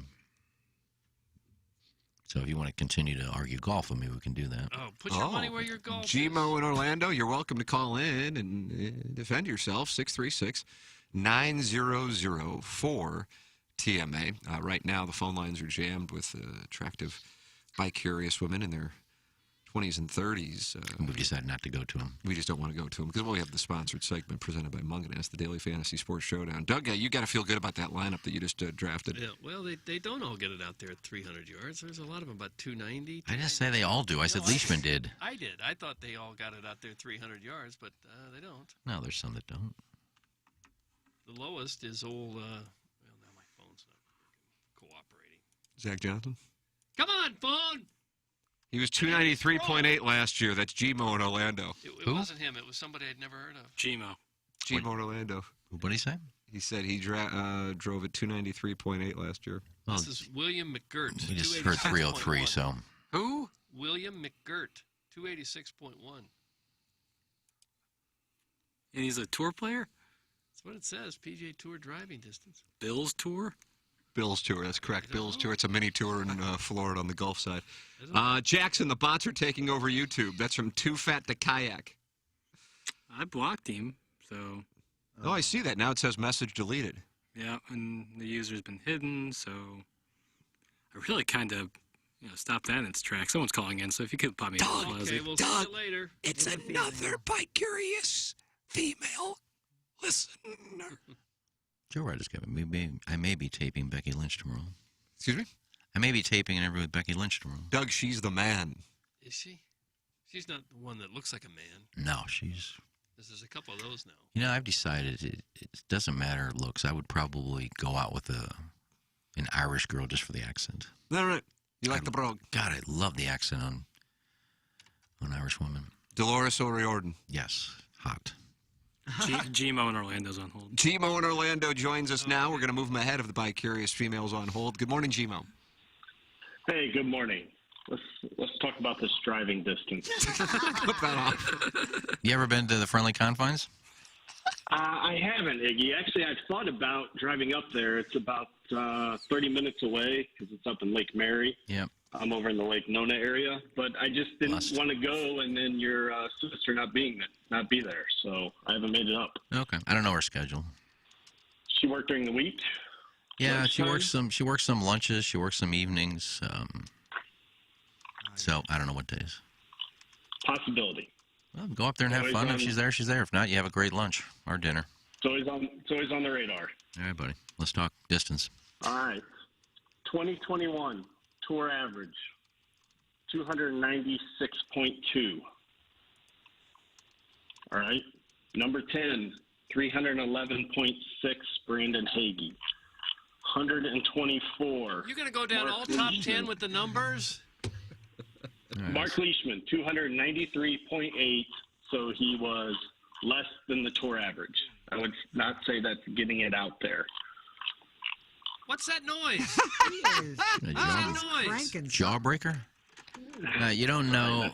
Again, you don't know what tournaments he played. Every tournament has their two driving holes. Maybe there was one that he didn't play that the average drive on that hole was 340. They're all bombing. He doesn't play that course. He doesn't play that tournament. So you don't know. You take everything in effect. But if you tell me the guy can't get it out there, you're wrong. Well, he can't. He's below the tour average. Oh, God. You've had enough of this guy. Doug just said 303, so I don't know what you're looking at. That might be 2022, where they've played a total of 3 events. Doug, is that 2022, the stats you have in front of you? Well, he gets it out there for what I'm looking at. This tournament's in 2022, so I'm looking at what he's doing. Okay. Stop living in the past. Let's take it off, There's no difference between 303 and 315, which will separate about 80 players, 90 players by 10 yards.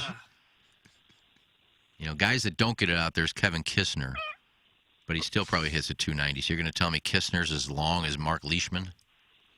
He's within 1 yard. Or he's within 1 yard, 2 yards? Yeah, have you ever heard 1 yard or 2 yards between? Have you ever heard Kisner Leishman and say, Leishman? I can't play these courses because I can't get it out there? Kisner said that. He said, I can't win majors because I can't get it out there far enough. You think Leishman's ever said that? And he's 2 yards behind Kisner? It's facts. It's facts. I know we don't like facts, but that's what the numbers show. All right, well, he gets it out there. Whether you think it's 293 or 303 or whatever, you're talking 5-6 yards. Yeah, that's going to cost him.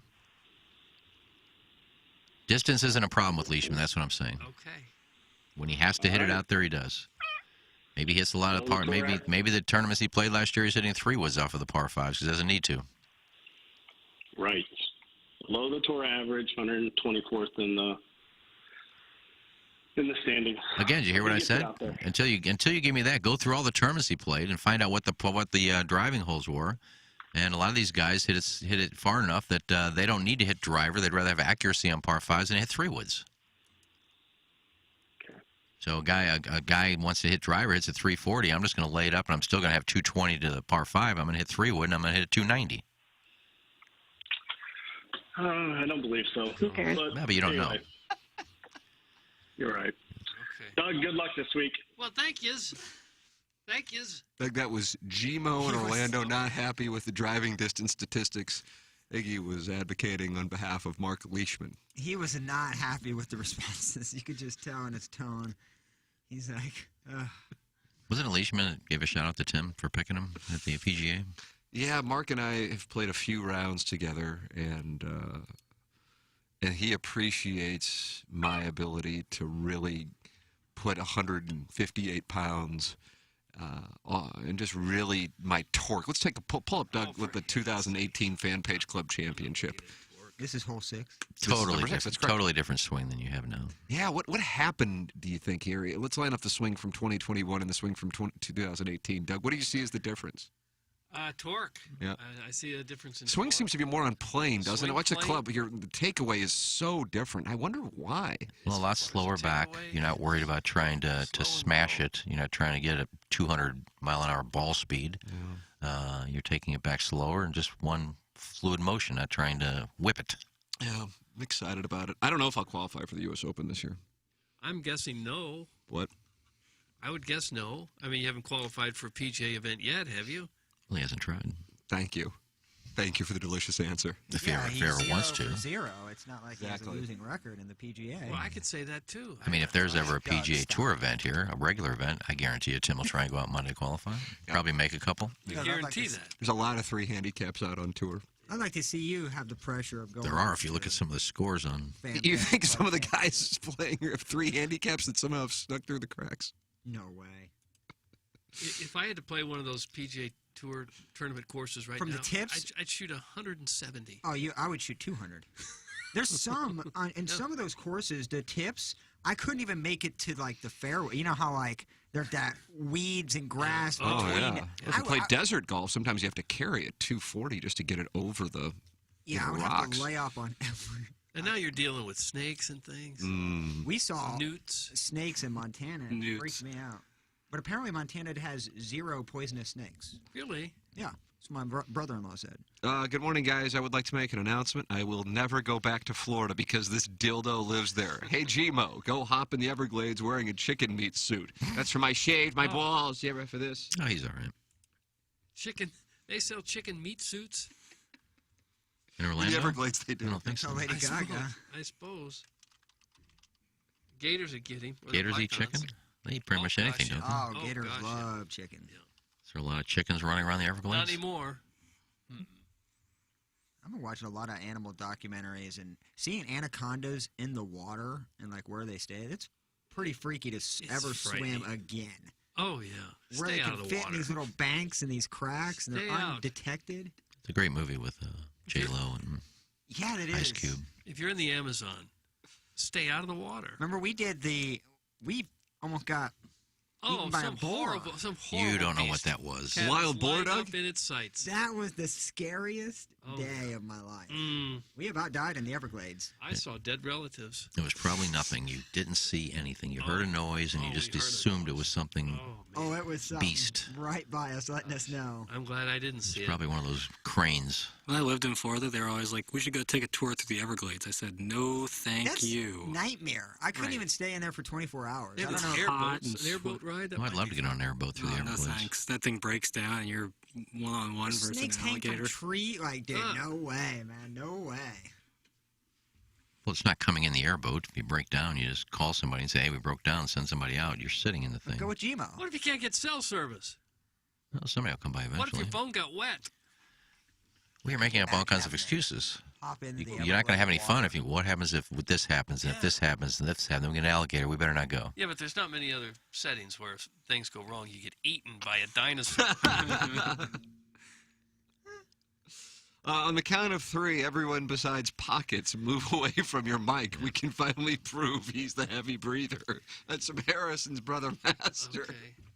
Doug, I backed away. Me too. You can see it on Well, YouTube. I'm not supposed to stand in front of the mic? All right. Far away. No, give a take and so we can hear the natural breathing. Again, happy birthday to my niece, Jessica.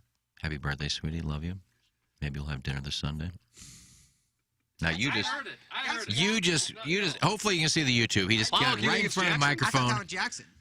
I'm like 40 feet Okay. No, I think Doug just got right in front of his microphone I and then heard moved a away. big one. That was Doug. Well, we all breathe. I'm getting tired of this BS. I almost said the word too. You about had it with many of the listeners. I mean, like And your co-hosts. it's just the same thing every day. Well, that's the show. Yeah, it is. I'm just gonna start blocking all of you. We're light I on got tired of Beer Cat's weather thing. I blocked him. I'm getting tired of this too, and the nervous stuff. Although Nikki Glazer didn't help the matter any. I think you'll get over the nerves. Guys, Freddie Freeman would probably take the Monday qualifier spot with his +4. The fact that he shot an 85 from the white tees at Gateway was just an outlier round. Well, he felt the nerves. 618. He felt the nerves playing alongside me. Were you in that match too, Tim?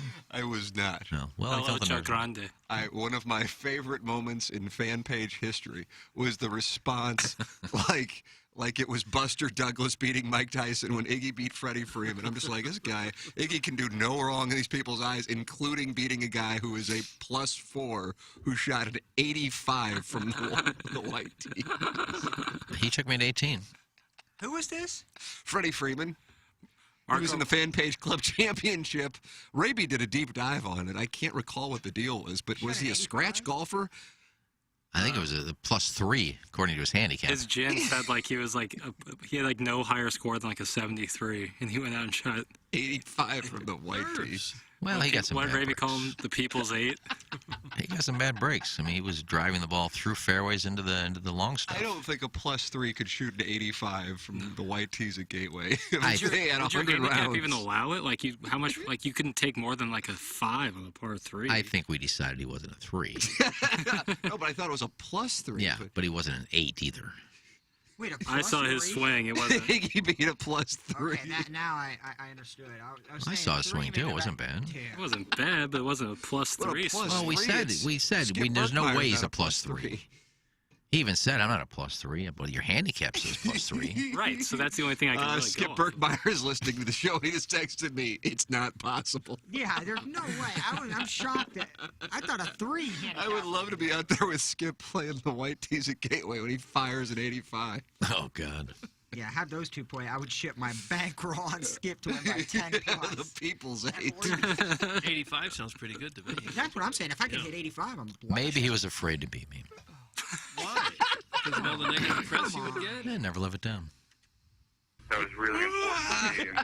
Who was that in the background? That was producer Joe. Joe yawning again for an interview. I think it's always really good. Who was that? Producer Joe yawning. I don't know who you were interviewing. Play that again. James Carville. That was really important to me. And I don't know if he knew his mic Ooh-ah. was on, or he didn't care. Broad Joe, you can't really tell. Guys, emphysema Iggy sounds like Darth Vader on the mic. Smoke another one boots. That's from the 618. I don't hear any of the breathing. nobody No, I don't But I had a guy yesterday, and it was a private email. It wasn't into the show. And I sent it to programming, and they sent it to the engineers. He was really breaking it down. Let me read it for you, Doug. Here, you'll get. Okay. It was a kind email. It wasn't said to. Morning, Tim, longtime fan, loving all the additions. In regards to the breathing heard on the show, while I enjoy the comedy it brings, it's a real thing. Honestly, I would never email you such things, but I remember you mentioning that you did appreciate it regarding the sound, i.e. producer robot voices and levels at the new station. The breathing is likely more audible with those of us that listen with AirPods or other headphones, as they tend to add clarity to the sound. Still, I assume some can hear this issue using other avenues. My opinion is that this became more evident after the recent mic adjustments, in particular with Iggy's mic. Of course, this is in no way something Iggy is doing right or wrong. I've just noticed it's become more of a subject/joke on the show. The quick of it is that Iggy's mic... Do you like that, Doug? The quick of it. I don't mind it. The quick of it is that Iggy's mic alone sounds like he is doing ASMR unintentionally, which the irony of doing so is amazing. I'm able to hear almost every time he takes a drink, when he swallows, every smack of his lips, breathing, etc. It is subtle and akin to ASMR sounds. Now maybe I got a new profession. You could charge for this, some of the noises. I am fully aware how asinine this sentence sounds. It is unfortunately the case. My assessment from afar is that there is some threshold or compression, general audio engineering effects that have been adjusted to add volume to Iggy's mic, regardless of his distance to the mic. True. Thus boosting quiet sounds. That said, it wouldn't bother me one bit if nothing changed, just mentioning, as you've said, that you appreciated it. Again, been a fan since the grind days and wish you and the team nothing but success. I'll continue to support the show. And that was a very kind email. Yeah. So maybe it changed when they adjusted the podcast levels? I don't know. So I can answer. Wow, Jackson, Doug. All right. So Iggy's mic was, for whatever reason, coming out low.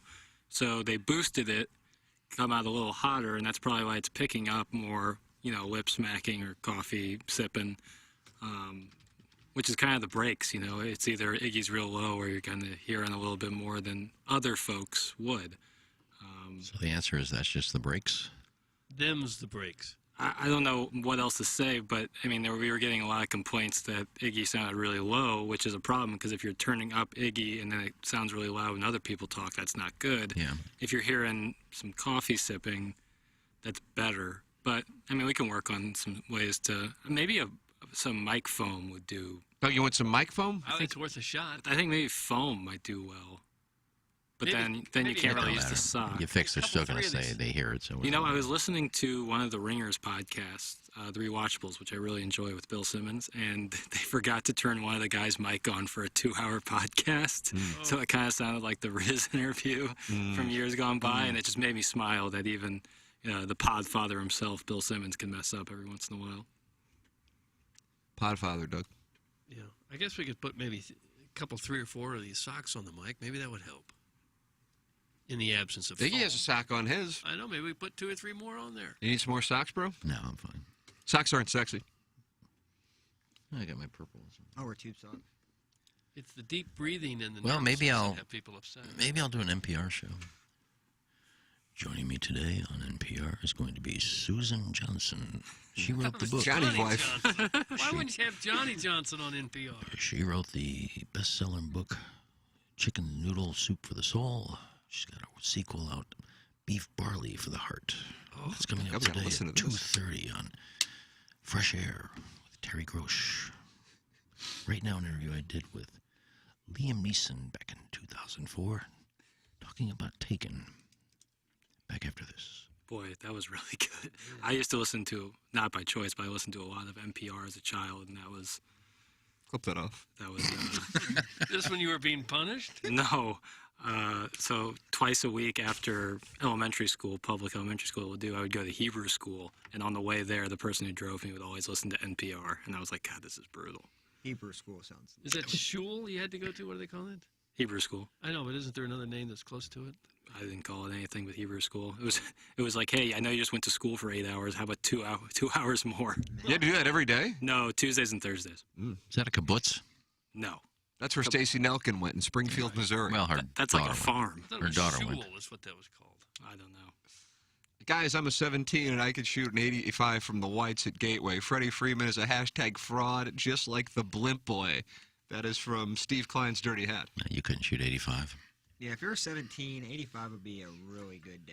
Yeah. Guys, Iggy talks low and soft, so potential victims have to get in closer to hear him. The heavy breathing that follows a natural emission from him as he gets excited, stuffing them in his trunk. That's from Justin in Columbia, who just decided to strike. Come on, buddy. You're better than that. That was kind of weak.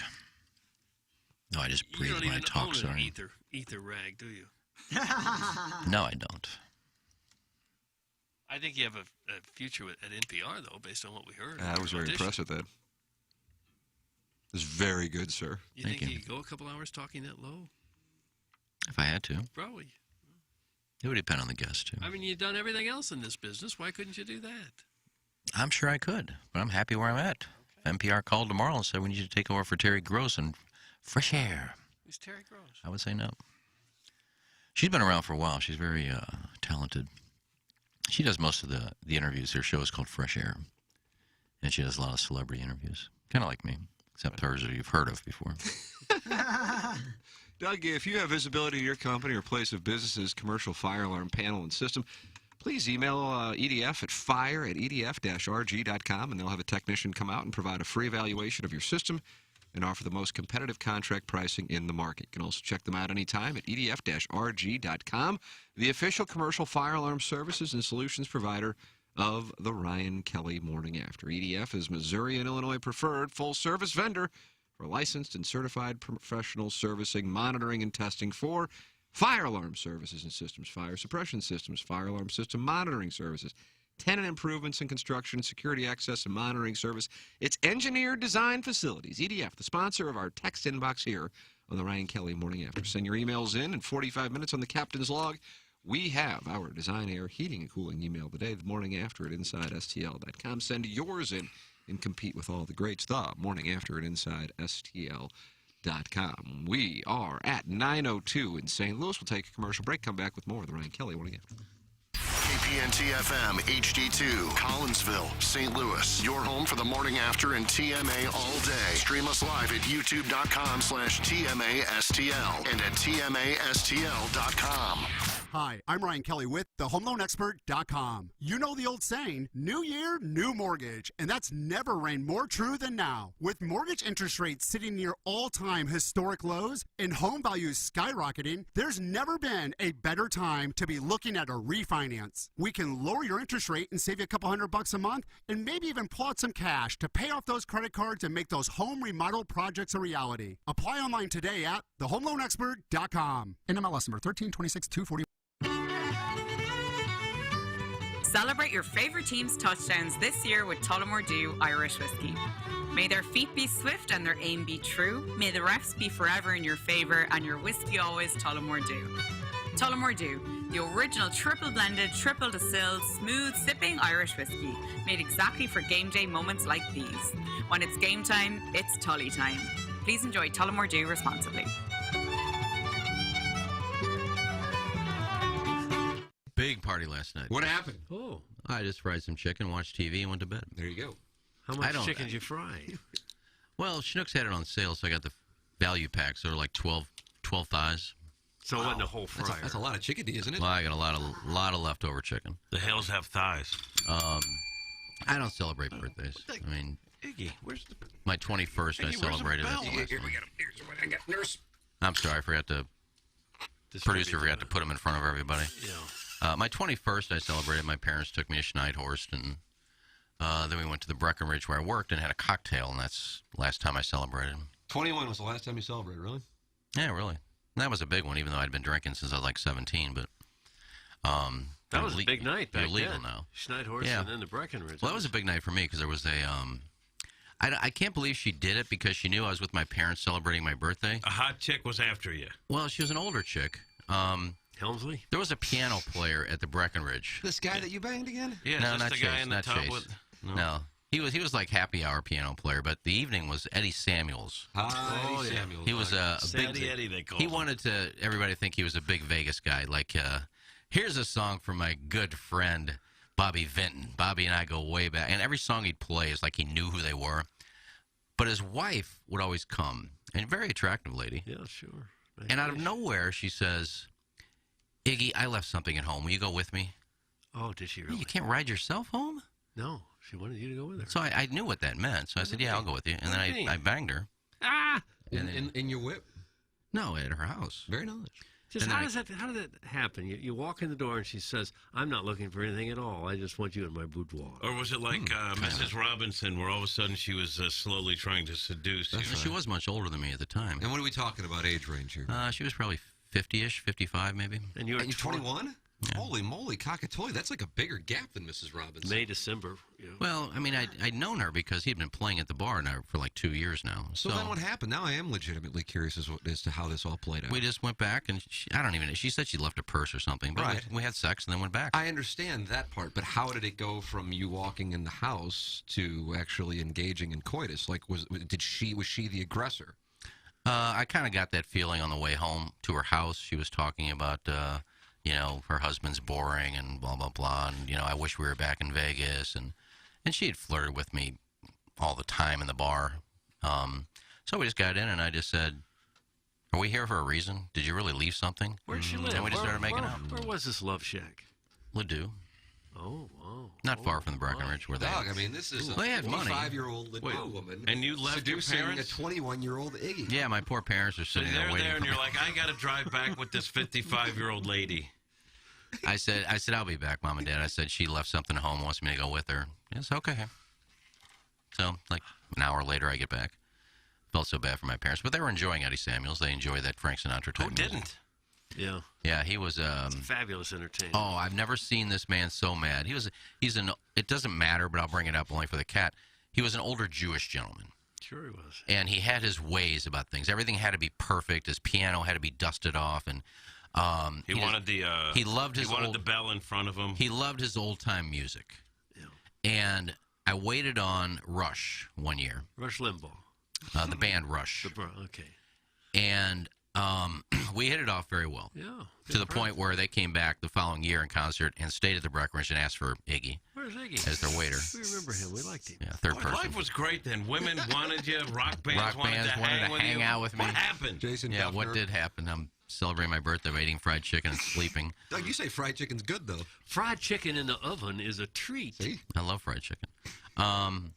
But they went into the bar afterwards and asked me to come in. I had to get permission. I always have to get permission to go into the Breckenridge bar when I'm working there. And I said, can I go in for a cocktail? Rush wants me to hang out with him. And they got so drunk. Geddy Lee was yelling and singing Eddie Samuels songs. And I don't know what Neil Peart was doing. I don't even remember the guitar player's name. But they were like just screaming, and they were so drunk. And Eddie Samuels says, who are these hippies? I need to play my music. And he was getting all flustered, and Rush is running around the bar drunk as can be. So anyway, how did I get on these stories? I was talking about producing the show and Bob Sway. I don't know how I got into all this. Oh, you asked me about my birthday, so it turned into that. Now, what was this tweet yesterday? Because I saw it. There was on a tweet Twitter. about like anal or something. Oh. It was to learn, and then Right. people were. First of all, you have a wonderful sound system in your car, so it did strike me odd that you would put that out there. Like, nice to have a nice sound system. But then I saw it was a tweet to It's learn. not my car. It's thanks to Tim. I'm driving that. But it's nice to drive around in it. But Well, it then had I saw nothing- it was to learn. and I don't thought, humble brag. It had nothing to do with look at my sound system. Doug, the tweet from Iggy was makes the ride home more enjoy anal. Yeah, I think it was an autocorrect, although I don't know what that's autocorrecting to. No, I was driving and But what was he texting, my bad. referencing? And then he had a screenshot of his sound system, the cat, as you Which made is reference very to. blessed. And it's KC95, and it says learn/Real Rock Radio. Now, you didn't tweet it at learn. It should be noted. No, At least I don't think you I did. didn't put it at learn. I just put it out there. I just put Iggy no. Yeah, I saw it. That got more likes than my tweet. And then Iggy, Learn responded, so we know she's following you. Well, that's Yeah, she confirmed. is. I checked that out. She is following me. And she wrote, "What the hell is enjoy anal, Iggy? I'm almost afraid to ask." I just did it. I think she put an LOL in her too, She put a haha. or a haha. Which is better, Tim? Doug, what do you think's I think better? haha's better because it's more letters. You got to really work at it more. All right, so she really cared enough Yeah, to put really a- liked it. Yeah, I think she's interested. No, And Iggy's response to "What the hell is enjoy anal, Iggy? I'm almost afraid to ask, haha." And Iggy responded, the music you play and your bubbly personality, of course. Oh, nice. I didn't get that I didn't spell enjoyable. And then I did get it after I saw it. Pat, you got 44 likes on Iggy, no. And then I went back and said my bad. I was texting and driving and didn't notice I didn't spell enjoyable right. I didn't notice. I didn't know what she was talking about when she said that. And then somebody said, looks like it says enjoy anal. Then I looked at it again. I go, it's not even enjoyable. And someone put the text in our inbox that she tweeted out something in regard to a sunflower. And they thought maybe... I didn't see that. Lauren has going on this morning. I'm just all over the place on the Twitter tweets. She probably has a phobia against sunflowers at this I point. didn't see that. Let's see. Oh, there's Lauren playing in the sunflowers. Really? There she is. Did she tweet it? Yes, she did. There she is, just hanging out in the people sunflowers. were like, does that mean that she's no longer with us? I didn't see that. I'm It's after like Luca Brasi. Because that's what happened. To me, that's the visual of someone that goes to Iggy's house and they're frolicking amongst the sunflowers, and then suddenly there's a damp rag over their face. Well, I may have to tweet that out. She did say something on Tim's podcast about, I hope I don't end up in the sunflower garden. There she is, Doug, at the cover shot is in the sunflowers. What's going on? There are messages. That's the last thing a lot of them see.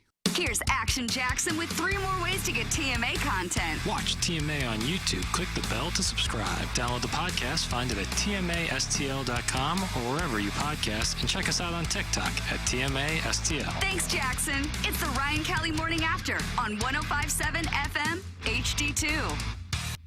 KPNT HD2, Collinsville, St. Louis. Now, back to the Ryan Kelly Morning After. To say.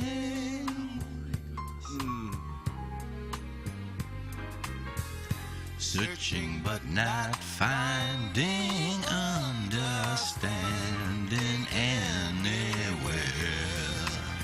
Sing it. We're lost in a mad masquerade. So perfect. Both afraid to say we're just too far away Yeah, they did. Bounce back. from being close together from the start. Baseball players and owners talking to each other again. Yeah, follow-up meeting. Maybe there'll be some progress there. Tried to talk it over, but the words got in the way. Gibson Jimerson has really elevated We're this game at lost 30th. Lead the score. inside Yeah, St. Bonaventure. this lonely game. Never misses left we or right, just long and play. short. That's a true test of a good shooter. He can shoot. Thoughts of leaving disappear. All right, that's enough. George Benson just announced coming to the Factory in Chesterfield, I think in May. I've not been to the factory. That's a pretty nice place. You've been out there? I've never been there, but I Sundresses galore. heard great things about it. So that's one I'll go to. I love George Benson. He's got to be pretty old at this point, isn't he? His Breezin' album is, I think, I played that 8-track all the way to spring break one year, probably 76. Well, that'll tell you how old he must be. Well, he's no spring chicken. No. If that was almost But 50 years I ago. think he can still play guitar from what I hear. Yeah. And that's really what you're going to see George Benson for, to play that jazz guitar. He's got to be close to 80. Yeah, let's look it Isn't up real he? quick. I don't think he's 80, but we'll look it up. No, I'm not going to look it up. Screw it. I don't care how old he is. I'll look at. Maybe he's not 80. He's in his 70s, though. Probably so. Tim, Howard Stern doesn't have Beetlejuice on every day because it's too much. It's the same with Iggy. Thanks. That's from Rip Garrity. Doug, is Iggy Beetlejuice? All right. They want to pay me to come in 2 days a week. I'll satisfy you. So you're negotiating right now. Well, if this guy doesn't want me on. Rip Garrity is not in management at Hubbard, I don't think. No, but I'd like to make all the listeners happy. So if he's got a complaint that I'm on too much, just call Hubbard and tell him you only want me on 2 days a week. You make up the rest of the salary, and I'm sure we can work something out. What if I Dumbass. don't want to make up the salary? Oh. Coming up in 59 minutes on 101 ESPN, Chris Kerber will be joining me for Balloon Party. And Jackson has already prepared a wonderful soundbite to wrap up the show for Would Your Grandma Say? Oh. Is that a new show? What'd your grandma say? It's the new show. We've changed the name. We change the name every day, like the Diamondbacks change their uniforms. Doug, we have the Design Air Heating and Cooling email of the day coming your way. I've got it coming up at 9:45, so That's send usually yours when in it is, the morning after at InsideSTL.com. The morning after at InsideSTL.com. ESPN.com and see if you can compete with Vishnu and Randy Character. I mean, Vishnu and Randy Character doing some fun things, really fun things, and it's fun to see. Yeah. Today's what, the 25th? I got it as the 25th. Has he wrapped it up already for the month? Jackson, has he clinched?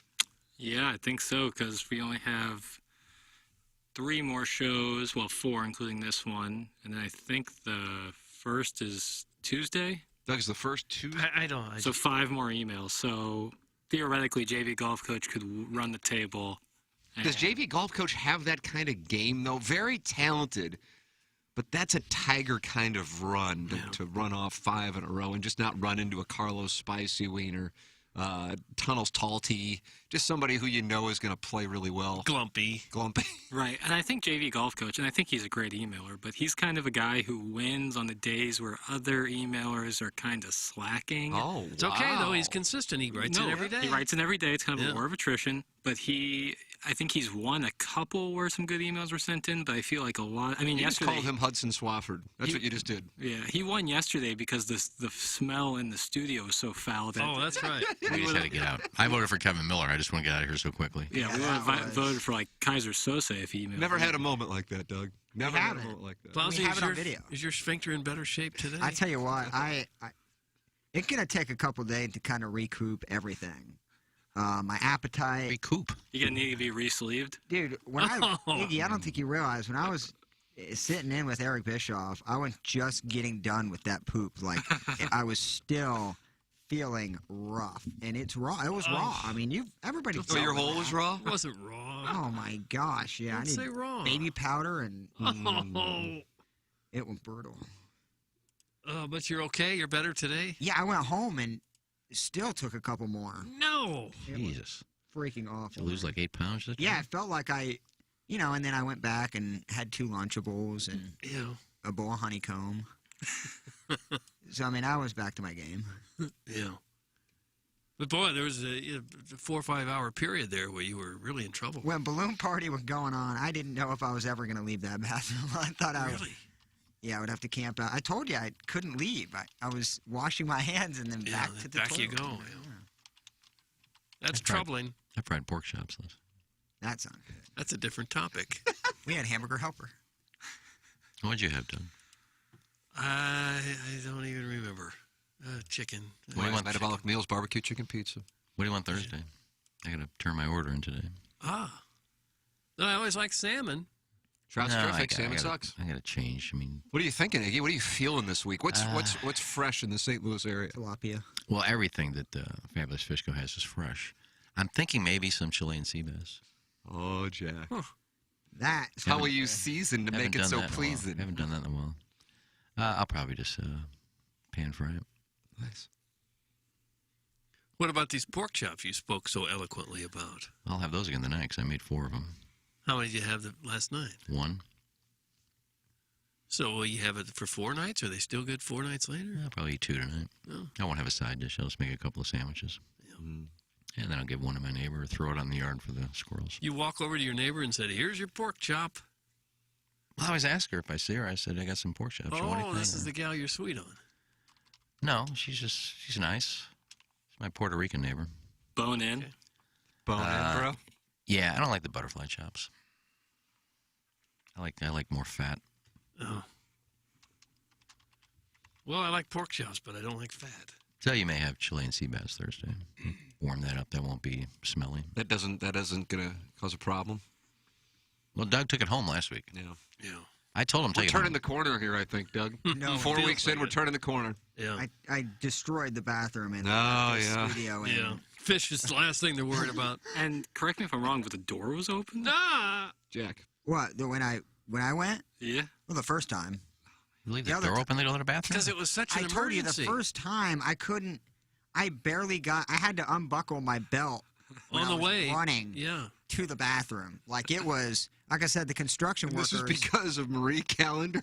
Oh yeah, Marie Callender, man. Now, yesterday when we were talking after Balloon Party, Iggy, you were still here because you were about to do the Eric Bischoff interview. The Plowhawk had just left the bathroom. Jackson and I had just got done doing the 101 ESPN show, and you blamed it on Red Baron. Oh, yeah, that's right. Dude, I tell you what, I You shove. had a Red Baron and the Marie Callender's and the French toast sticks. Not all at the same time, but Well, it's still going 5 in or you. 6 hours apart. I think our frozen food sponsorship is already off the table It now. could well be. Dude, I'm telling you though, man, it was. You want to go after the So Schwalm those or construction something? workers, I had my pants unbuttoned, Oh. and my belt was. I mean, I was one drop away from, and Really? so I felt really. It was awkward. You don't care if in an emergency situation, though. You don't care what's awkward and what isn't. Well, the alternative is like to poop my pants with no backup clothes. So like, Right. that would not. What would you going have to be- done? I don't even want to think about We what would I would have been done. shown the door at that point. If one of our guys is pooping his pants running up and down the hallway, I would they'd have say, left the "That's city. enough." I would have left the city of St. Louis. Go find a Rally's in Florida and shut her down. Would you just have sat in your chair there and waited for someone Well, to bring no, you some because clothes? you can get an infection if you sit in your own poop for a long time. Oh, yeah, but you don't want it to run. Oh, that's so funny. Well, I have 2 coats here since I left my coat. Can here. you imagine, Doug, within 3 weeks here, we would have been known as the show that reads fish twice with the board operator who craps himself. Yeah, that would not. We set the tone, but not that way. They said, going back from where you came from. Yeah. We'd have to lay you on the console like a baby, wrap you up in like whatever we could find. I've told this story before. Good. changing the Hinch and subject? hijack. No, it's the same subject. Oh, But I was trout fishing at Rock Bridge one year. Doug, it doesn't sound like the same sounds topic. like a Oh, it will be. hijacking. It will be. And I like taking walks after a nice dinner at Rock Bridge because the scenery there is just beautiful. So I'd take a walk up to the bluffs and down the stream. And as I was walking home or walking back to my cabin, Well, sure. I had to go so bad. And I said, I'm not going to make it. I mean, I'm like clenching. And so I'm cutting through this big tall grass to get to the back of the cabin. Instead of going all the way around the road, I said, I'm just going to have to cut through. And as I was about to go, the grass was like up to my waist. Mm. I couldn't bend down Snake because Haven. the grass was like up my ass. Oh, gosh. So there was a table there that I guess people come out in the morning and have their coffee from, the back door of their cabin. I got up on top of the table and went. On top of the table? It's You the only way. stood on it? I stood on top of the table and then just kind of squatted down. I went on the table. The next day. You can't be serious. and what am I going to do? I'm not going to bend down in the grass. The grass blades are up my ass. Well, pull some of the grass out. I couldn't have time. I just got up here. So the next morning, I'm out in the stream fishing, and want me to quit? What? Oh, I thought you were coughing like. No, I was coughing like coughing. Okay. The next day. Heaven's sakes. Great story. Yeah, it's about over. So the next morning, I'm on the stream catching some fish, and this couple next to me weren't catching anything. So they're asking me what I was using for a lure, and we talking. And I said, your first time here? And they said, oh, yeah, we'd love it. She goes, the scenery's great. We love fishing. He says, a lot of big animals out here, though. I said, yeah, I know there's some coyotes that come out at night. He goes, I don't know what this was, but we got up this morning to have coffee, and there was just the biggest dump on our patio table. Oh, Bill. And I said, oh, my God. I'm fishing next to the people that I dumped on their table. Of all places to go, on someone else's table? I wanted to say that wasn't an animal, Seriously? honey. That's a power move. That's a power move. That's marking your territory in a big way. So it's the same kind of story. There's poop involved. When On you gotta someone's go, table. you got to go. That'd be the last place I would think of to go is on someone else's table? Wasn't my table. Oh, Yeah, but the closer you get to the grass, the closer you have the ticks. Yeah, you don't want Like your the last beer thing I bottle. wanted to have to. how about you get yourself regular? How about that? Well, I just had a big meal. That's when you get regular, usually after you eat. But usually it's not such an emergency that you're reduced to going on someone's table. Well, go to your own cabin. I didn't have time. That's what I mean by getting yourself regular. Well, you don't time it out. I had dinner, so if I take a walk, I got like 15 minutes before I'm going to have to go. So I'll go here. You just take a walk and, I'm not going to make it. I'll just cut through the grass and couldn't make it and just used a table. Gain control of your bowels. Yeah, if there was one more email that would need to be read, you'd have had it. It was done. It was done. Well, you can tell us earlier next time. It Don't hit suffer in me silence. Like a bolt of lightning, bro. Oh, it did. You didn't feel anything at all until right at the No, you last. watched the video, you could just tell right when it happened. You could. You just see my face. And you got back and you were like, phew. Like you had just really put in some work. Yeah, like I just put in an 8-hour day. Oh. But we have fun here. I thought that was, I'm surprised it hasn't happened before. But I think that we got it on video was nice. Yeah, it's wonderful. Go ahead and read the text, Tim. Way to hijack let's take boots. A look at it. Yeah, Iggy is in a Hoosier. Relieving yourself on someone's table is all class. That's from the 314. As someone who is blessed enough to have ulcerative colitis, Plowsy's dilemma hits very close to home. Got to recognize that feeling right away and plan your escape route. That's from Steve Klein's Dirty Hat. How did we get to the point where the successful old negotiating a Meals on Wheels train from the poor old while simultaneously learning that the stoner may be the first one who will need an adult diaper? That's from the 573. You think it could be ulcerative No. colitis? And again, I wasn't embarrassed. I thought it was all funny. I would have been embarrassed if somebody walked into the bathroom and the door was open, certainly.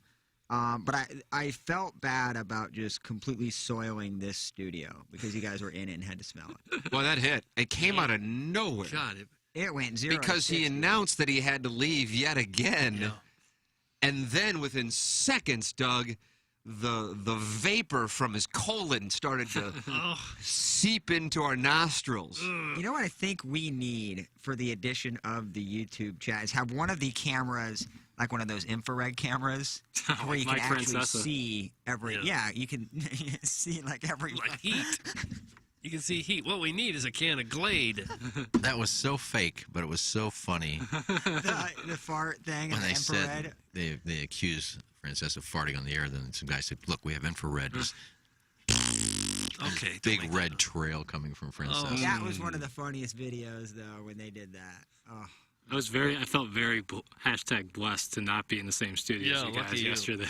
I mean, it was something else Well, it because hit the 10 studio, all the technology in here is certainly the best we've ever had. It's not even close. But as far as the size of it, it's probably the smallest. Maybe it's bigger than the one in Webster, Iggy. I don't know. It's probably comparable to that. But no, the Webster and then one's you have the acoustics. So you have, what material would you call this? Is there a term for the soundproofing acoustics to make the sound better in a It's almost like a studio? material Acoustic wall. paneling? Yeah. That might be it. So that allows the Plowhawk's ass to bounce around in tight quarters.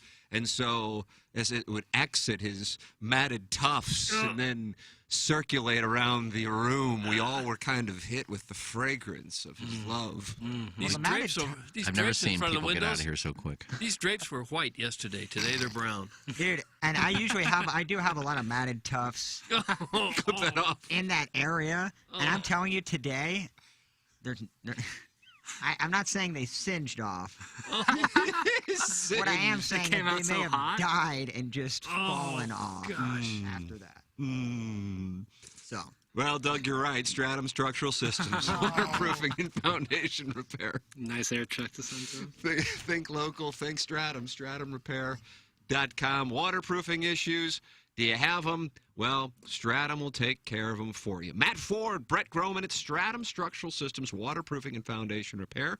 Think local, think Stratum, 314-620-8153. Let them know you are a Ryan Kelly Morning After listener, and the next thing you know, you get $100 off your repair project. They have a location in Chesterfield, Missouri, and they have a location in Columbia, Illinois. Hundreds of reviews with a 5-star rating on Google, Home Advisor, Angie's List, Facebook, and Better Business Bureau. I'm a client, and a bunch of people I know are clients, and I know Matt, and I know Brett, and I recommend them wholeheartedly. 314-620-8153, or go online at stratumrepair.com. Think local. Think Stratum. Stratum Structural Systems, and now what you're doing is you're thinking about it. What do you think about it? Yeah. I think it's just terrific. Nice. I think everything about it is wonderful. Yes, please quit. That comes from Dave in St. Peter's. I don't know who that's directed to. That could really be any of us. Yeah. I think that begging us was to resign. I think that was with Iggy working 2 days a week, but also supplementing his salary from listeners. Our listeners Tried would to love guess. would love each of us to tender our resignations. They would. Let's see. Well, these are a lot of graphic text, Doug, and I just don't know if they can be read on the air. Careful with I'll be honest, I got a couple texts from the app that are not happy with the mouth breathing. Is it going on still? So make it stop. Please, God, make this stop. It's definitely Iggy, nose breather.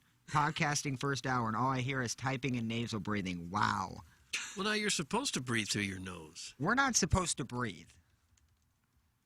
That's kind of what they're saying. It's funny that we don't hear a thing. Well, and I was just 25 feet away from the microphone, so. Yeah, you were mid. You didn't hear me. Yeah, it wasn't Iggy that time. I saw Iggy over there. Yeah. Whatever. I know it's not. This is. Well. Go ahead. Keep texting in. That's fine. Just play your little games. Don't get upset. I read mine. I got it in. I told all my friends at work he talked about me. You know, somebody. This is kind of an aside. But said we had Tioka Jackson on Balloon Party yesterday, and I was saying, and I don't know if you've ever noticed this, if anybody's gone back to look, for whatever reason, the Rams and Vikings playoff game, which many people say was as good of a game as ever played at the Dome, I still am partial to the Rams-Buccaneers game just because of the Pearl catch and it sent them to the Super Bowl. But for whatever reason, it wasn't on YouTube. And I was saying yesterday on 101, I don't know why, but that's Summerall and Madden, and that is the call, if I'm not mistaken. First off, I think that's where I Hear Whistles comes from. Oh, it could have been started. I hear. But also, if I'm not mistaken, Summerall's call is Warner. Touchdown. Touchdown, Rams. Yeah, the most anticlimactic. And I'm telling you, from my standpoint, and I recognize the Cowboys and the 49ers, even in, when was Dwight Clark's? 81-ish, give or take, I think. I don't know the years, Tim. Certainly way more signature franchises, although I don't think the 49ers had really done much at that point. The Cowboys, certainly in the 70s. Yeah. And it was seen as a passing of the torch, and it ushered in that era. I think the Ricky Prohl catch is a hell of a lot better than Dwight Clark's catch. I mean, it's, you know what I mean? Yeah, more difficult. And then it would get that Clark's catch is known as the catch, and the Prohl one flies under the radar. Well, both sent their teams to the Super Bowl. Anyway, I was saying on the show, and Tioka and I were talking about it because he was on the Buccaneers for that's not on YouTube. Well, somebody, I think it might have been Alan Dadeville, actually emailed it to me. And so I just, when I was coughing when you were telling your story, I had just clicked on the YouTube, and I saw it, and it is up, although it's called the Bert Emanuel catch game. That's how Tampa people view it. Do you even remember that there was a controversial ruling with Bert Emanuel, who was a Tampa receiver? Right at the end of the game? Yes, that overturned a catch. And so anyway, neither here nor there, but Brian Kelly is the corner who Ricky Prohl catches that ball over. And as I was just scrolling through the YouTube, I see that Brian Kelly, in the fourth quarter... The home loan expert? No. Yeah. Ryan Kelly. Okay. This is Brian Kelly. Did he go to Colorado in the 1990s? I don't remember, Tim. He's the corner. So anyway, he intercepts Warner with about 12 and a half minutes left in the fourth quarter, and he goes over to the Rams sidelines and starts doing the bob and weave. Oh, did he? I didn't know that or remember it because I haven't watched this ever. And then 7 minutes later, Ricky Prohl catches the ball over him, and he is sent home, and the Rams are sent to the Super Bowl. So that's a fun little fact for no one tell. I do remember watching that game thinking, why don't the Rams have 45 points already? What's going on? Couldn't believe it. The score was 6-5 when nobody Prohl caught holds that the Rams down. Nobody. The fact that they did and all those weapons that the Rams have is remarkable defensive performance by Tampa Bay. And Tampa Bay didn't have one sack. Rams had 5 sacks. There were some picks. There were 3 interceptions by Warner. And then and Tampa also, I see, up until now, like I said, I just scrolled through to it, had only been penalized 1 time. So I don't know what the hell happened in that game. Be curious what they did. USC for Brian Kelly. Doug, did he go to USC? I think so. USC, now that I think of it. Yeah. They should change that from the catch to the throw. So it was more the throw of Montana triple pumping and about to go out of bounds and just threw it to the back of the end zone. It wasn't that hard of a catch. But once a play is known as the catch, you can't say, no, wait a minute, we changed our mind. Now the Prohl game is the catch. I want to make Prohl game the catch, and I want to make the Montana game the throw. Well, I don't think Doug, can you get that done? It's not going to happen. No, you watch the catch, and it kind of... Sorry, you see that kind of play every week in the NFL. The Dwight Clark catch? Yeah, it's not that... I mean, Montana scrambling outside of the pocket for a 15, 20-yard touchdown Probably pass? every week during NFL games, there are better catches made than either one of those plays, but they didn't send their team to the Super Bowl. Stephon Diggs made a sweet one on Sunday night. He got both feet in bounds. Ooh, that was cool. Yeah, that was nice because the ball was a little behind him. I like that. But the Clark thing, there was really no defenders. He jumped a little bit, but it's not like he had a big vert. I mean, it's not like it was going out of the end zone. Don't say vert. Did you just say vert? I just look at football, and it's more physical, but certainly the athleticism is just night and day. So we see those plays all the time. Yeah. And once you see the catch 1,000 times, you kind of get sick of seeing it. Yeah. But it was a great throw off his back foot, Montana. Watch this. Warner. That's all you got to say.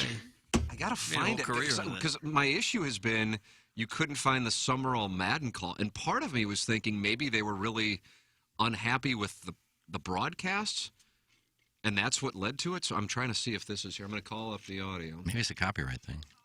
No, because the the Summerall Madden call of the Rams-Vikings is up. Oh. And so I just happened to mention yesterday, I said, for whatever reason, I've gone back to try to find it, but I can't. And I just see it was posted on January 20th of this year. So 4:50 remaining, and it was 6-5. Madden. How about that? So do you hear that? Someone's going to make a play. Between now and the end of the game, somebody's going to make a play. And literally, Warner steps back on 3rd and 4.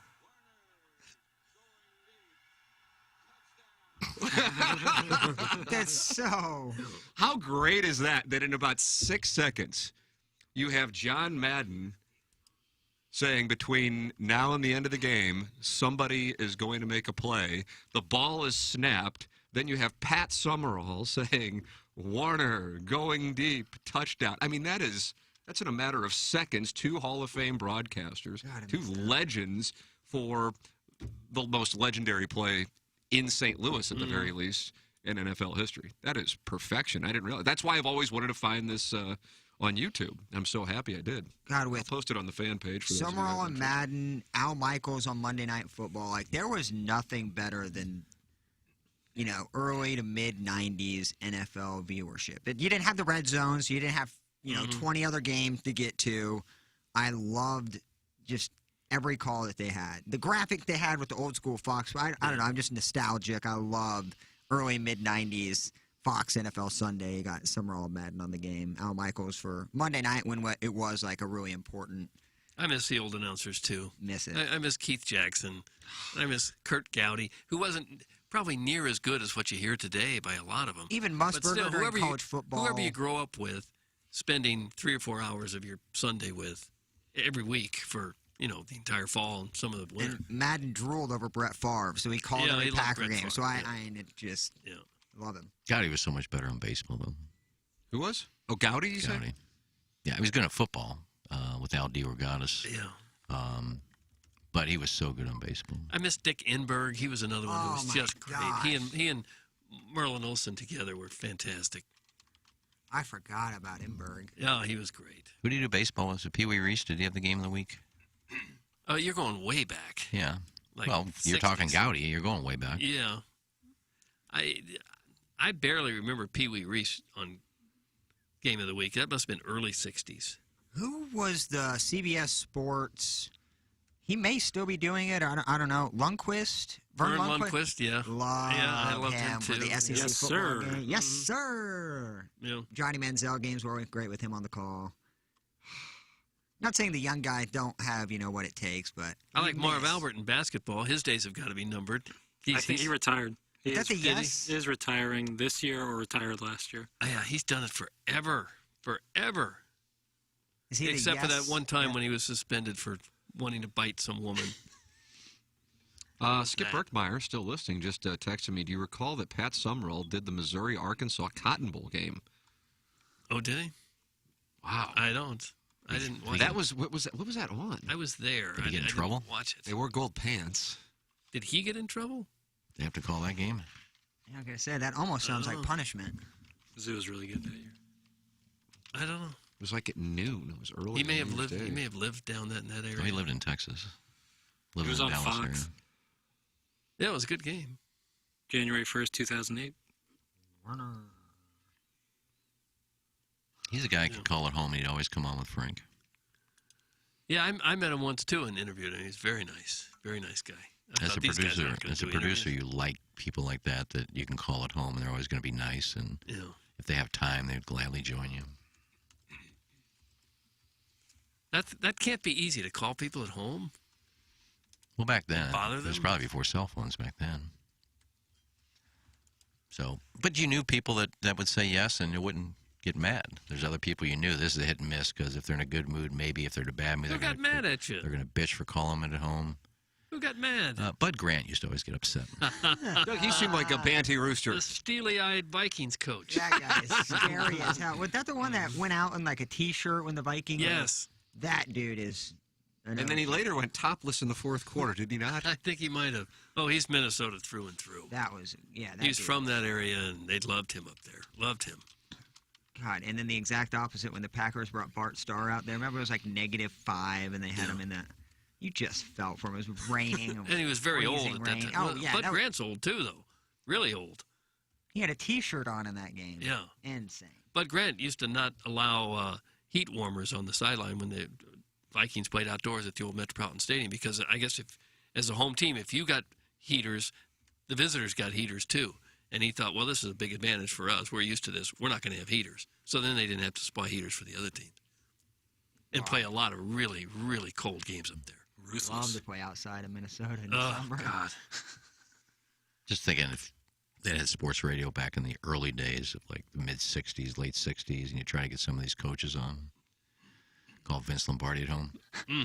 What the hell's going on out here? No charm. Who is this number? Where'd you get it? There's a seal here and a seal there, and we run it in the alley.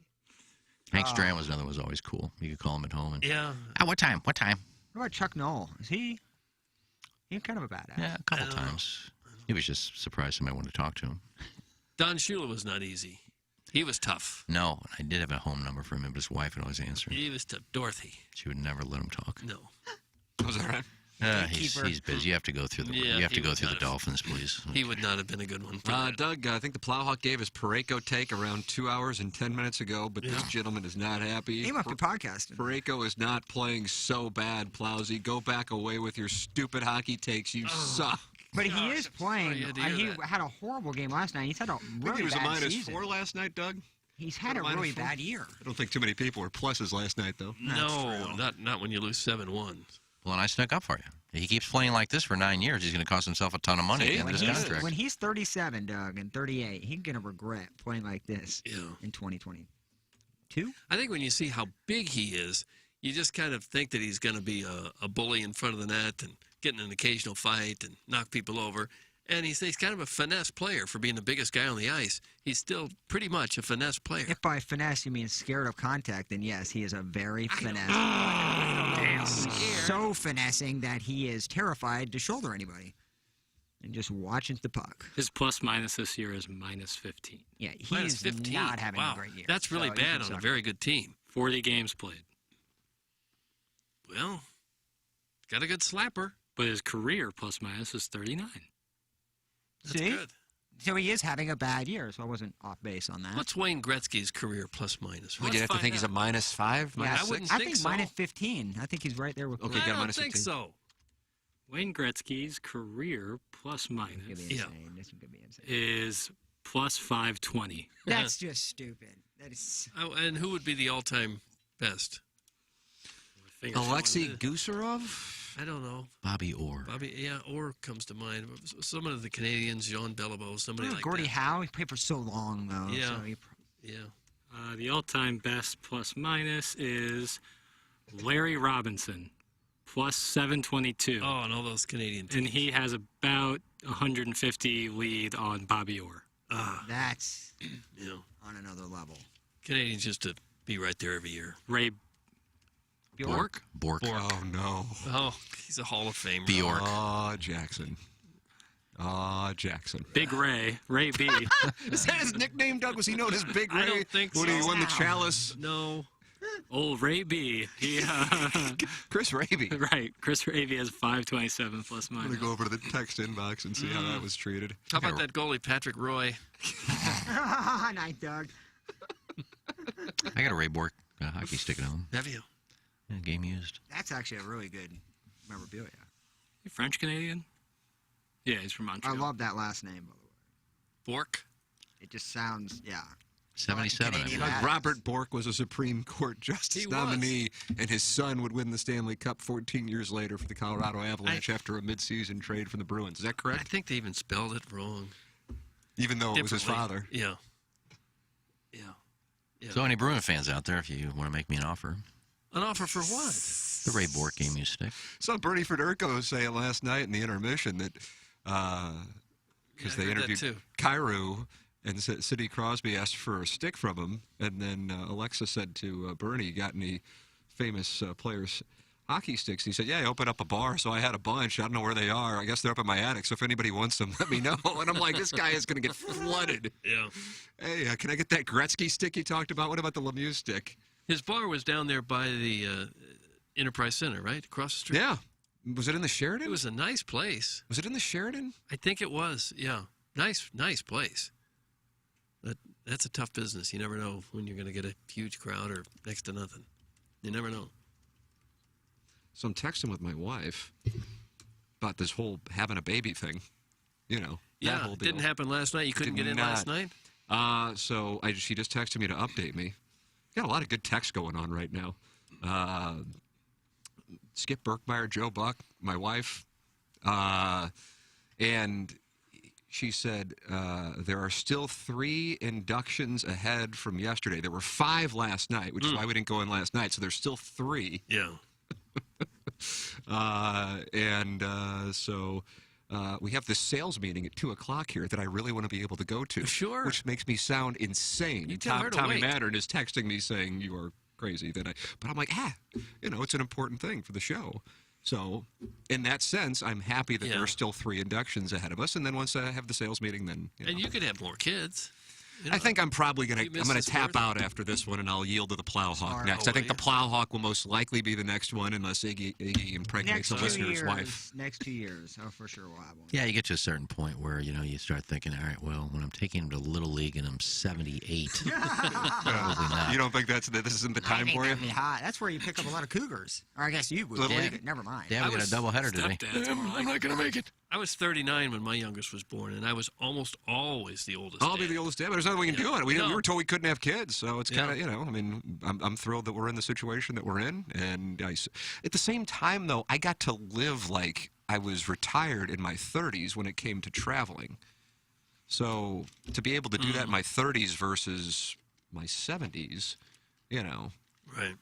So And now you're and much- I love it, and I'm in a different place in my life mentally, where now I would not want to do anything else but be with my family. Whereas 15 years ago, I don't think I would have wanted to. You were a wild Mustang. There I wasn't like to anybody play gonna tame poker and you. go to strip bars. That's what I like to do. Fucking Bronco. So it just kind of worked out. Yeah. But it only worked out because I couldn't get an erection until 2016. It was the strangest coincidence. I hear ads all the time for the men's health centers that can help you. And so I went to him, and we had a child in 2017 how and it now works. one in 2022. Yeah. But yeah, I couldn't get hard. Strangest damn thing. Well, got that figured out, though. Just in time. Yeah. So you'll be how old when this child is born? I am 45. 45? Okay. 45 years old. So 18 years high school graduation. 63. That'll My be girlfriend okay. is 43. That's right. I have a Dear Deidre ready in the holster, but I don't think I'm going to get to it. So I would imagine we'll have the baby today. I don't But think it's unusual at all anymore for people to be having kids in their 40s. No, it's a different deal. And Anna Marie's much younger than me. My parents were in their 40s when they had me. My mom had my sister when she was 40. But that was not, something that they were planning on. So there's a 13-year age gap between me and my sister, which is certainly a wide delta. Yeah. But yeah, I mean, we got married in 2011, and we tried to have kids right away, and then again we did IVF twice, and it didn't work, and IUI, which is a whole other deal, and not as traumatic or expensive as IVF, and it didn't work out. And then we had a doctor flat out say, you probably won't be able to have children, so you might look at adoption. That's where we were. So we were going to do IVF one more time, and then she got pregnant naturally. And then, as everybody knows, she got pregnant while Iggy was singing, and I was living in Florida in May. So without Iggy singing, this child, which will be born either today or early tomorrow morning, would not have been born. Iggy is an aphrodisiac. Iggy makes children for other people. He's a baby maker. So I would expect either the first name or middle name to be Iggy. Or Ken. It's going to be Kenneth. Come on. I never liked the name Kenneth. Why not? It's your name, bro. I know. But Kenny. you like Ken. I like Kenny. Kenny because Kenny Boyer. I just don't like Kenneth. Well, I legitimately don't know what his middle name's going to be. That still has not been decided. I'm not happy with my middle name either. How about Strode for a middle name? Bruce. Text Anna Marie. That was named after my grandfather, Bruce. Kenneth Bruce Strode? Yeah, I never liked the name Bruce. What about when Engine 42 came in against Gorman Thomas in October of 1982, sir? Yeah. Bruce E. Young, Bruce Suter, Bruce Boxleiter. Not a lot of big name Bruces. Bruce Wayne. Nice. Think about it. Bruce Bochy. He's a large head. I just said that. 7 3/8. Rocchio said that he was like an. You think he's an 8? Rocchio said he was. Rocchio said he himself was like an 8 and some change. I bet he is. You know, that's a big melon. It really is. Yeah, you can't find hats at that size. I have never a hard seen time an finding 8. them for my head. What is your? You think you're 7 7/8? I think you don't 7 look like you have a 3 big head. 7 you really don't. 3/4. I think. Rocchio, I can see. I'm 7 3/8, which is impossible to find. I think I'm in the 6s. Really? That's a tiny head. Yeah, I children's size. I can't wear fitted hats. They're all too big. Are they? Doug, it's time for the Design Air Heating and Cooling email. Most people would just have given up and figured that Ramos' game was lost forever. But not Tim, because he's got what I like to call gumption. Back to my story. He was no angel when we met, but shoot fire, neither was I. You see, I used to have a wild side. They say a country mile wide. I'd burn those beer joints down. That's all changed now. He turned my life around. I saw the light. I've been baptized by the fire in his touch and the flame in his eyes. I'm born to love again. I'm a brand new man who once take his tongue and put it where it was last night, swirling around my khakis lover's legs. All right, that's enough. Who was it, Tim? First name is Doug, and I've never heard this last name. It's Zoface? Doug, and I've never heard the last name. Zoface has been suspended. He's been suspended a period of 2 days' time. His name, as we speak, is going into the leather-bound suspension. I think it's Dutch. Dutch. Zoface. Jack? Sounds Dutch to me. I guess it could be. It's Tuesbin, so I venture over to the local deli to sniff some meats and cheese and some please and Swiss I dismiss, pepper jack, that sweet undersack, cheddar even better. Hey, it's time to take a waltz over to the sausages. Nothing quite like a round beef cylinder, perfectly fit to squeak into the nucleus of my boy hole. Ooh, how I seep.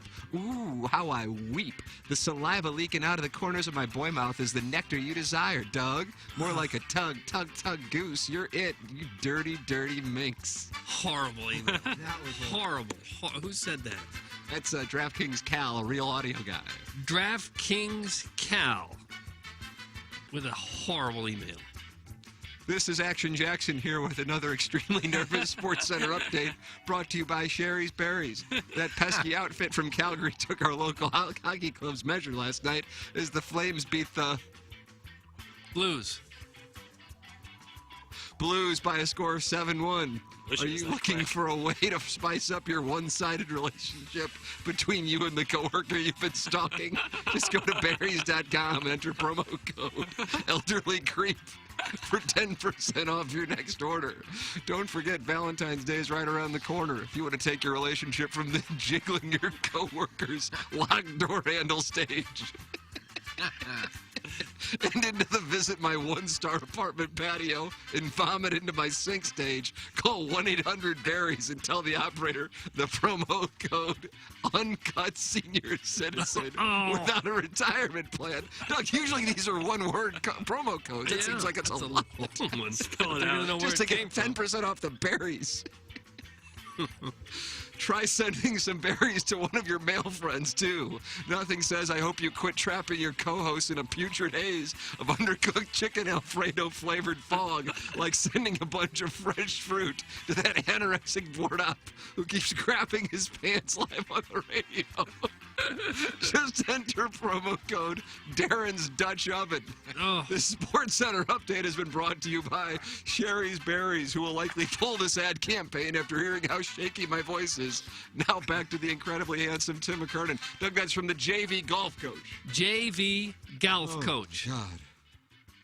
I think a bad sports update might just be what you ought to do on a daily basis. Sketches and bits. Sketches and bits. Just have a colossal fail on every one. Just so people tune in to stay tuned. Jeremy Rutherford texted me, goes, I've never stayed in my car to listen to a Sports Center update, but now I do. Yeah. Jackson, you're That's the increasing thing. TSL. I guess I'll just keep falling on my ass every time. We're only a half hour away from the next one. Chris Kerber's going to join us at 10:15, by the way, on Balloon Party. All right, Doug, what you got? Well, there was only two. Well, three, but one was suspended, and one was horrible, and one was great. I'm going to go for the JV golf coach. What? What was the last one? The JV golf coach. Oh, I You thought it weren't was- paying attention. I thought it was Vishnu. What were you doing? Well, I guess JV golf coach wins. JV golf coach is I thought it was Pay Vishnu. attention. I'm not used to good emails from him. Congratulations to the JV golf coach. You've won the Design Air Heating and Cooling email. Doug, we get to wrap up the show without running for our lives. Plowhawk has We're kept not his out- ass in Still check. early. We're not out of here yet. Time for us to shut it down. Balloon Party is next on 101 ESPN. For the Plowhawk, for Action Jackson, Virgin Pringles Sauce Boss, for Kenneth Iggy Strode, for my brother Kevin, for Douglas Sullivan Vaughn, I'm Tim McKernan. This has been the Ryan Kelly Morning After on 105.7 The Potted Plant, TMASTL.com, and YouTube at youtube.com/TMASTL. KPNT FM HD2, Collinsville, St. Louis. Your home for the morning after and TMA all day. Stream us live at youtube.com/TMASTL and at TMASTL.com. Hey, this is Tim McKernan for Design Air Heating and Cooling. I am a very happy client. Design Air Heating and Cooling and Seth Goldcamp and his incredible staff, which you can find online at designairservice.com. Just go to the website, click on the Book Now